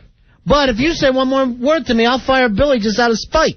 How old is he? Quiet. Be quiet. Billy, you keep having callers on your side like that. I know. Who is that, Billy? Your dealer? I don't have a dealer, Fez. Billy, when you're back in the Chronic House, don't call me. I'm not going to go up into Harlem again after you. I'll send Joe to get you through the roaches. I'm not going up there. Joe, come in. I need help. Oh, no. I go as far as the museum district, and then I turn around. No. Because you are all culture. You're one of those, I don't go past 86th Street people. Oh, yeah. Really? Not even into the 90s? No. I can't believe he knew what the museums were. I had to go to school. Don't go past the museums. Hey, Steve, you're on Ron and Fez. Hey, Steve. What do you say, guys? Big ass hard holder 4264. Hey, 4264. The question was, Billy heavy when he was drinking and drugging? Were you heavy back then in your days of your DUIs? No, not like I was up until a couple of years ago, no. But you had the nickname Fat Guy, right? Yeah, but I actually... and all that. Put it this way, when I stopped drinking... You're just being mean now. I mean, every nickname he has is a big thing. Until the nickname we gave Okay, him. and I played the tuba in high school, too, okay? I'm every stereotype. Fun, lard ass. Now, I actually gained almost 100 and something pounds when I quit drinking. All right. All right, so what was your point, Steve? My point was a lot of times it's a self-esteem thing. So if he's heavy, not feeling good about himself, maybe that's why he was doing it. But now he's doing some positive stuff like stapling his stomach and fixing that, and maybe he's on the right track. Thanks, man. I think so. I really do. Say it, buddy. If you have enough self-esteem to drop your pants in the middle of a club, nothing's going to stop you. Fez, can I clarify if you're that self-confident. That they weren't dropped, they fell by accident. Oh, God. No. Oh, that makes it so much better. My clothes don't fit me. I have to buy new clothes. Why are you defending yourself? Remember, you didn't even remember it. Okay, well, I'm just... Someone had to tell you that happened. Yes, I understand. Did you have that. shorts on? Of course. Clean? Of course. I've still got a laundry machine at my house. I'm not out on the streets yet. A lot of us call that a washer. A laundry machine. Laundry machine. I got a mechanical laundry machine. Chuck, you're on Run and Fez. Where the hell did that come from? Hey, Chuck. When his pants came down to the clients, was it during working hours? No. So shut up then. No. Wait. No. He was on a sales call with a salesman. He was with a salesman going to meet a client. But it wasn't during So you working shut hours, up, right? bitch. Anytime you're out doing a sales call, you're doing sales. You're there representing the station. Now stop calling back as a different name, you fag. You puss. Use the right name.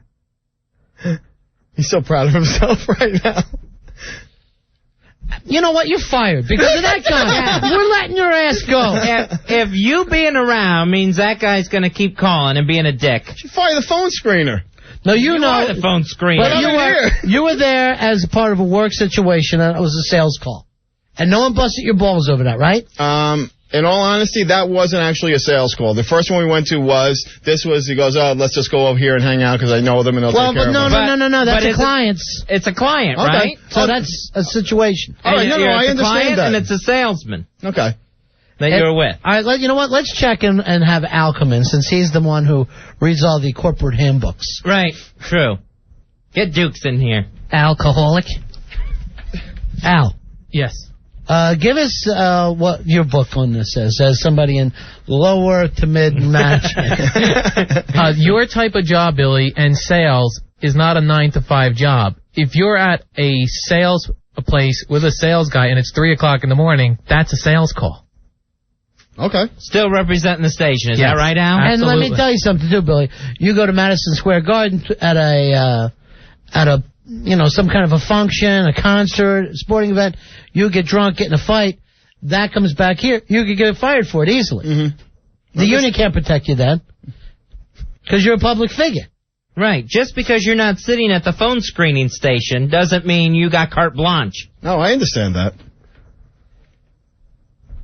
877-692. Of course, Al, while you're talking about that, you broke somebody's foosball table. So you could have been fired, too. Yes, I did. And you made out with a guy. Tricked into it. Sure. Al, as long as you're standing next to me, I'm looking better and better. I'm going to look at Billy. Full-blown alcoholic, okay? Full-blown, 5 times rehab, loves crack pipes. Anyway, I could fool you into making out with a guy. Could I do any trick? Ron, there isn't enough coke in Colombia, for God's sake, to get that drunk or that high to mistakenly kiss a guy. Absolutely not. So despite everything you've been through, everything you put in your body, at no point nothing would have made you tongue kiss a man. Absolutely not. How about a Colombian guy? Never. No, I'm not a coke whore. I don't know, you're bringing up the country. Never been. Did you say tree at the end of that? Okay, good. All right, country, yes. Never been that drunk, Fezzy. Never. Roy's starting to dump out half of words now. We're going to take a break unless Hawk stops me. It's the Ron and Fez radio show. Ron and Fez, 102.7 WNEW. Paranoid and Pantera back up in the hizzy. What up, honky? You thinking about Frighty Fright? Yo, Pantera, drop me a beat. Frighty, or should I call you Jim Shorts? Why the hell you want to talk sports? Don't you get it? You just ain't funny. Get out of the business so you can save your daddy money. Are you crazy? I think we already know.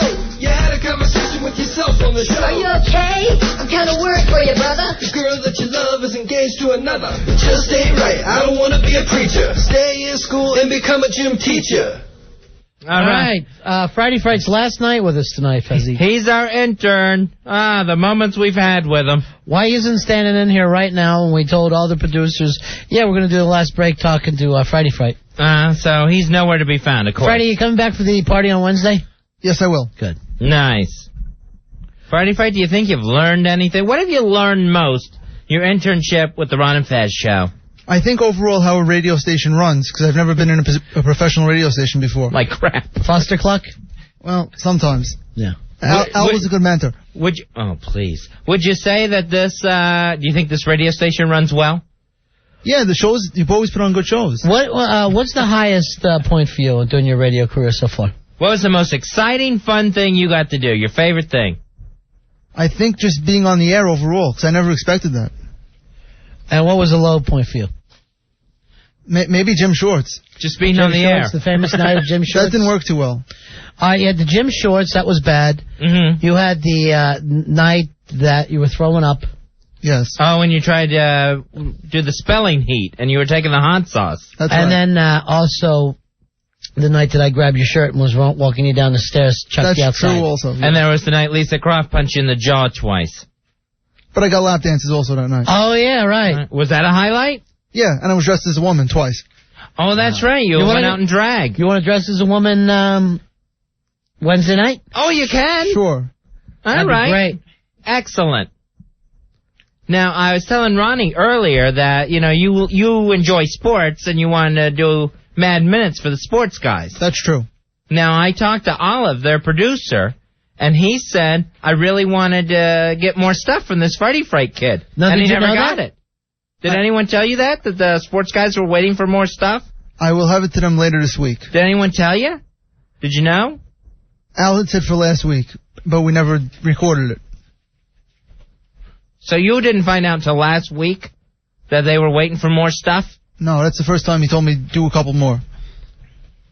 All right, tell Al, come on in here.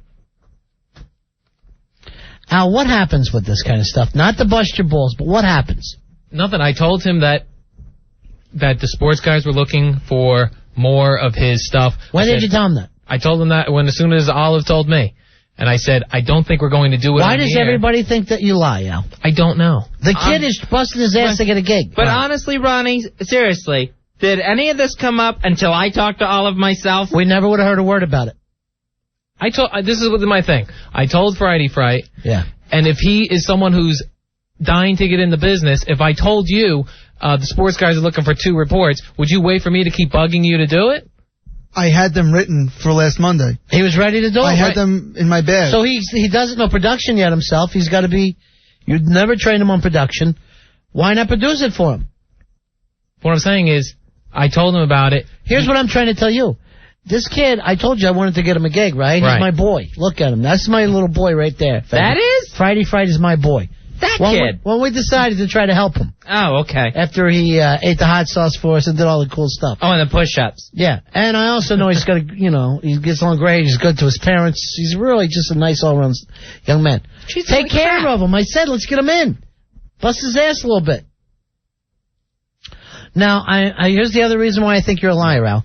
I had to force you to get Dana back on the phone tonight. Mm-hmm. We never would have heard from him. Mm-hmm. Then I thought we were doing the bit with Heckler, and you said to me, oh, he called at 7:30, 8 o'clock. No, he did not call at 7. I don't think he called at 7. What time did he call? You told me. I don't know. I did not. You said, well, why wouldn't you put him on with us? Because we were in the middle of that other bit. Which happened at 8 o'clock, right? Yeah. Yeah. Yeah, I guess. So how is that far off from the time that I said? No, Why didn't you ever tell us all night? You know that we wanted to do the bowl bit. Me and Fez sat and filled it out tonight. I know. What the bit is, of course, it's the best bet bowl. Right. And so what it is, it's a big pool. Me, Ronnie, Heckler, Dan from Hoboken, picking the winners of all the college bowl games and saying who comes out the best bet bowl king. Now Heckler's going to think I blow him off tonight. But we can't wait till the end of the show to do it every single time. Night. We do something with Heckler, we're rushing. That's not nice. And we're betting on how many games here? 25 bowls? Right. That we got to go over. Is Dan from Hoboken in on this? Anything to make him lose makes me happy. Now, see, here's the thing, too. Tomorrow night is the very first bowl. So we're going to be one behind already for not getting our picks done. It's the New Orleans Bowl, Colorado State against North Texas. All right, now I just got an email now, too, from French Bread Pizza, who said the first time she called, Al blew her off. And she had to wait for Billy, who was nice to her. And you know how much we wanted French bread pizza in here. Of any kind, whether it's the girl or the food. Her name makes me too starving. I can't put up with that name. We're just going to call her Frenchie. And then eat French bread pizza while we're talking to her. So, Al, everybody else is lying, not you. No, Fezzy, here's what he says. What? Ron and Fez are liars. Ah. They're a-holes, and Right. they use people. Oh, okay. All right. You know I heard you say that one night when you were drunk. I was drunk. I don't recall saying it. So you don't have to apologize? I apologized. I never heard it. I never got an apology. I apologize for saying that. I'm not sure I accept it. I'll accept it if you win the fight against Joe Poo. Okay. And a Is that knockout. fair? And a knockout. I don't want to see you go to decision. Because you've got the reach on him. You've got the cardiovascular strength. That's for sure. How does he have the reach? Look at these arms. Or do you feel like I'm an a-hole and a liar and I just use people? No, not at all. I'm ready for the fight. I'm taking you down. No, you're not. For all the stress that you caused this staff. Right. Thank you very much, Joe. And it is a lot of tension and stress, isn't it? I was working out today. You work it? Me too. I'm fast. You were doing, I'm sorry, what were you doing today, Al? Exercising, cardio, some weight training. You know how fast these guns are? Friday, do me a favor. Hold up your hands like this. By the time you count to 3, I'm going to hit you 6 times. You ready? Is anyone going to count and do the bit? 1. Did I hurt you? No. All right. Look how fast that was. We all seen the trailer for Ali. We've all seen the Will Smith commercial. That was pathetic. That's where he gets most of his bits from. From Will Smith movie commercials. You want to do anything from Wild Wild West while we have you on the air? Didn't see that one. Nobody did. Was that the one that we already did before? His Mad Minute? Or does he want to do a new one? What you got, Ray Hampton? I have when he first did it, his first sports update. It wasn't a Mad Minute. Remember, he just did a New York sports update? Yeah, but then he forgot all the teams. Yeah, I don't want to hear it. Okay. I forgot how bad he was. Oh, he's my boy, but he's just awful. That was the weekend of the World Series, and he didn't include the World Series in his sports update. Yeah. Ridiculous. When I bet on the Diamondbacks. And you never did shave your head. Yeah, he won. I won. The kid won. You got to give him credit. I'm trying to talk him into shaving his head. I almost let you up. I was so mad about, number 1, the Yankees losing. Number 2, your head not getting shaved. That was a bold prediction. Hey, what about the picture we got the other day, you, Fezzy, where it looked like your head was shaved? I know, in the shadows, so that it was so dark behind me that it looks like I don't have any hair at all, just this pinhead. Now, are you one of those people your hair gets darker in the winter? Because I never thought of you having dark hair. No. Is it dark now? Yeah, I guess it's pretty gray. Turn around. Yeah, it's filthy dark. Like Elvis. Nice. It's jet blue like Elvis. Thank you. All right, well, let's just talk to Heckler. We'll bet tomorrow's game. And then we'll have him on at a decent time tomorrow, okay? Okay. We'll go through all the bulls. Happy birthday! Hi, Heckler. Well, hey, everybody. Heckler, just use your normal voice. I know. It's been a long night. You know? It sounds exactly the same. Just use the normal one. I was supposed to call in at 8:30 and do this, and then they told me 9:30, 10 o'clock. We're calling tomorrow. Son of a we're bitch. calling Come in here. Friday. We're calling January 2nd when you come back. I mean, this is You like... told him hour after hour? That's total BS. I talked to him once. I don't even know if I even talked to him. I think What Billy a talked to him. Douche. No, you guys are talking to each other when I first called. Billy yelled over to you, and you said we'll call him back. And Heckler, can I say something to you? yes, my friend. I apologize for the shabby treatment you have been shown this entire football season. I feel like I'm a redheaded stepchild getting slapped around here. That's because Al walks around in the green rooms nut smacking all day long. You better not, Al. But it is a lot of That's not what the responsibility. green room's for. I mean, it is a lot of responsibility, and I understand the stress and the pressure of working in the New York media market, number 1 in the country, and He still thinks he's in Florida. 50,000 watts here. You know, this is like, a lot of pressure, this job. So I empathize, and I forgive Al and all of the indiscretions and unprofessional behavior. It's just part of the pressure, and I think he should take this Alexa. All right, who do we got? We come back on the 2nd. Who our intern's going to be?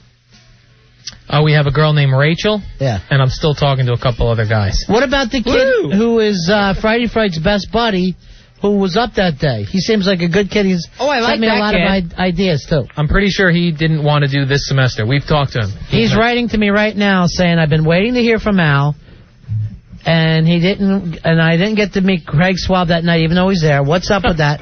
I'm dying to get an interview, Ronnie, and he's writing over and over with the big explanation points, and I can't keep a running tally of the lies that are being told.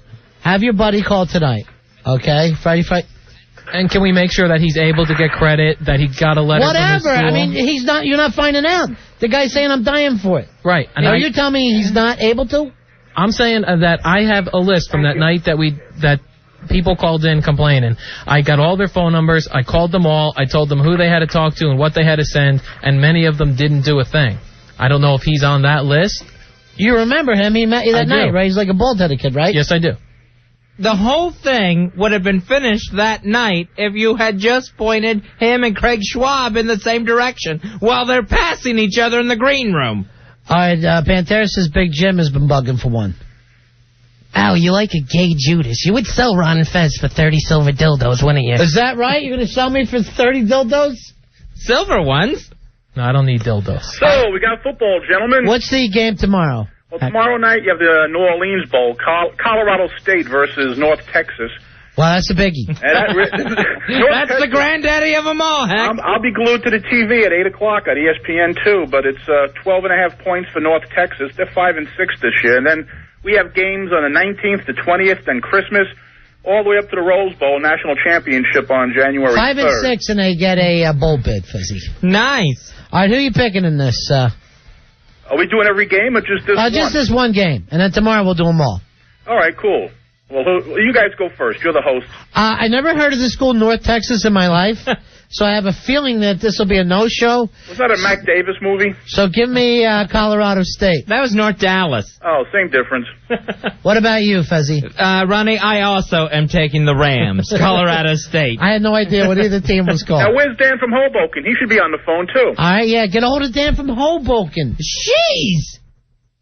Going out of my fat mind. All right, here, I got Dan, Fuzzy. I called him when we were doing this. Thank you, Ronnie, for producing the show. If you want the something, you got to do it yourself. Dan, who are you taking in this first bowl game that we're all excited about? The New Orleans Bowl. I don't know where they're playing it tonight, so I don't really have it thought out. I have a whole system that I need to go through, but off the top of my head, I'll say North Texas. North Texas. Well, you're getting 12.5 points, and it is probably an academically inferior school. That's my plan, so I figure any school... That team goes and brushes their tooth. This is not enough for teeth, right? Yeah, okay, all right, I tried, okay? Is it one collective tooth? Pretty much. North Texas at 5-6. I'm going with Colorado State. Don't ask me why. I just have a feeling. But then on the 19th, we have the GMAC Bowl. So we have some great bowls coming up. All right, we'll get into it. All right. Let's go down all of them tomorrow night, okay, Heckler and Dan? At a decent time where we don't have to hurry you. And I really think... I just wanted to add one thing about Mandingo. There's a sequel to that film. Drum. Drum. It's not really a sequel, though, right? Well, it's based on it because it's like when the brothers get revenge and kill all the whiteys. So. Yeah. This was actually a series of books. I saw the movie when it first came out, and I loved it. Yeah. Did you see Mandingo? Oh, about 30, 40 times. I never miss it. I usually watch it on Martin Luther King Day just to feel good. That is so nice to observe. A young lady from Staten Island says she wrote to me, says when she still thinks about that scene, she rubs one out. Nice. What, the pitchfork scene? No, not the pitchfork scene, the misses. Well, James Mason calling little kids suckers and getting his rheumatism taken out. You're going to have another sucker coming up soon. And they're fanning him. He's in that chair and they have those big feathers and they're fanning him. What a life.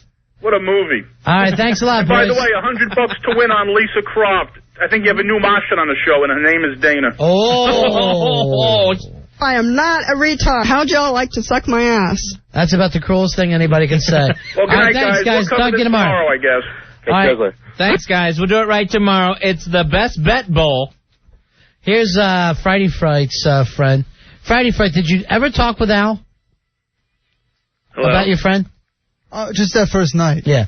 Hey, bro, we won't come up with your name yet, because if you're an intern, we'll come up with a brand new one. What we have to do is get Al drunk, and then he names you. It's kind of a naming ritual we do here. I don't have to kiss him, do I? No. I'll end up kissing his own guys. That'll be graduation. Yeah.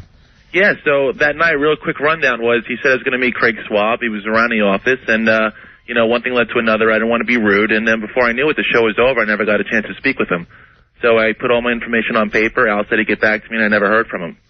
And then I emailed my resume to him twice, and I don't know if he just deleted it by accident or what the deal could have been. But All right, Al, come on in here. Why don't you take care of this young man? Now, no lie, everyone listening, that night when the no-name intern so far was here in the green room, Craig Schwab actually walked through the green room and went to work in the production room, right? Which was, 6 feet away? I could smell him. And they didn't know who each other were. Yeah, I remember that. You have a bald head, right? You betcha. Yeah, I know. And you pretended you were a mugger. You tried to stick me up down in the subway. I almost fell in front of the 2 train. I don't remember. Al, what happened here? I got all the... By the way, what was that bang we just heard out there? Like somebody smashed a wall. That's Rudy jumping on the broken scale. All right, you didn't punch a wall? I punched the wall, but I didn't. Why make did a you noise. punch a wall? Why, at your ages, are you and Frighty Fright still punching walls? You're slipping, Al. I don't do it anymore, though. I just started it. Al, why are you punching walls? Because these people are pissing me off. What did they do wrong? Because these are that night, there were many people called like this guy. All had their information. The station contacted them, and they need to get a letter from their school saying they can get credit. Contacted. I know he was probably on the top of my list that day. I've seen you produce before. Anytime Ron and Fez ask you for something, you know what he does? What? He grabs himself and then throws it in the garbage can when you guys turn around. Really? No. Did you break your hand? I did it like this, and I slammed it into the wall. Look at your hand, how red it is. Are you trying to get out of this fight? No. Are you palming yourself? No to that also. Why are you punching walls? Because. Quit punching the walls. You're You know going to get that's something locked a up third like a grader loony. does, right? No. It's something people do to get out anger and aggression. And break their hands. Maybe their own walls, not someone else's property. Why don't you punch yourself in your ugly face? Instead of having anger and aggression, get the kid a meeting with Craig Schwab. He can go through the process like everybody else. He did. No one's didn't. called him back. We invited him in. Thank you again for that, guys. I really appreciate it. No problem at all. Thank you. It's a pleasure. All right, what's the next step? We know all the F-ups. What's the next step? He sends a resume and a letter from his school that says he will be able to receive credit for an internship for next semester. Who would I send that to? Craig Schwab or yourself? Craig Al? Schwab. Send it to me, too. You know what? Send Double it right directly to Ron and Fez, okay? All right. Okay. And we'll walk it down to Craig's ourselves office without punching a wall like a third grader. And I'll tell you what, after you send it, give us a call that night so that we know. If we haven't gotten it by then, we'll know to look for it. Okay. All right? Fair enough. And then that way we'll know it's in our palms. Oh, thank you very much. Yeah, because Al thinks Craig Schwab is a shredder. What does that mean? He just calls up with the document. Zzz, goodbye. I thought you We meant a need some skateboarder. interns and start the second, Al. Who's going to pick up the workload Frighty Fright's leaving behind? And I'll tell you, this is a good kid. He sent me a lot of stuff before. He goes to the same school as Friday, right? Yes. So it'll be the same program. Same stories. Same story. We know he's able. So we know he can get credit for it. To answer one of Al's earlier pre-wall punching questions.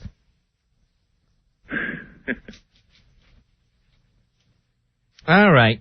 So when are you going to send that? ASAP. I'm going to go to the department tomorrow of television and radio and get the letter, and I guess I can fax it in that day, probably by tomorrow. Okay. As soon as I Do can it get quick, because Wednesday's our last night. Okay, well, worst comes to worst, if I can't get it tomorrow, ASAP, I can always email you guys and let you know what's going on. Can you come in with Frighty Fright Wednesday night? I would love to. Okay, that's perfect. All right. Hold on. We will okay? do it that way.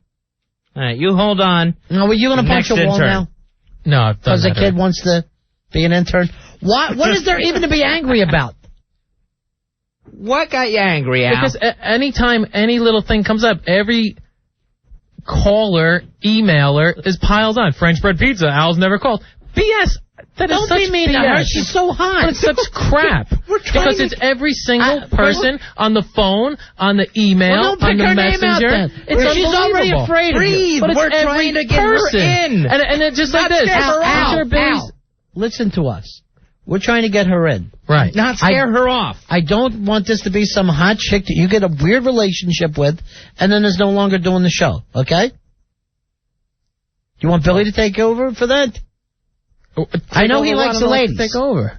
That you don't freak out the hot chicks. I don't know. I don't know any hot chicks I freaked out here. You're just freaking her out now. You know all of the girls that come in the show. They're wonderful people. They're all nice folks.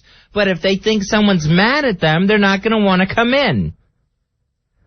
French bread is writing in. I can't. She goes, I'm not coming in there. I think he's going to beat me up. Great! You ruined it, and she doesn't even have a skinny ass. Christmas is ruined! You're picking up more cards. Smart Alec. Al, you know, I was going to be in your corner. I think I'm rooting against you now. This corner's getting crowded over here, Ronnie, but you can join us.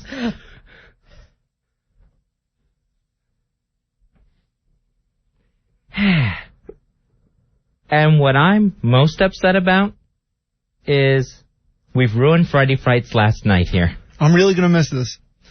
I remember his big song that you and Al had together. Right. We all love that. Mm-hmm. We'll take you out with that. The Frighty Fright song.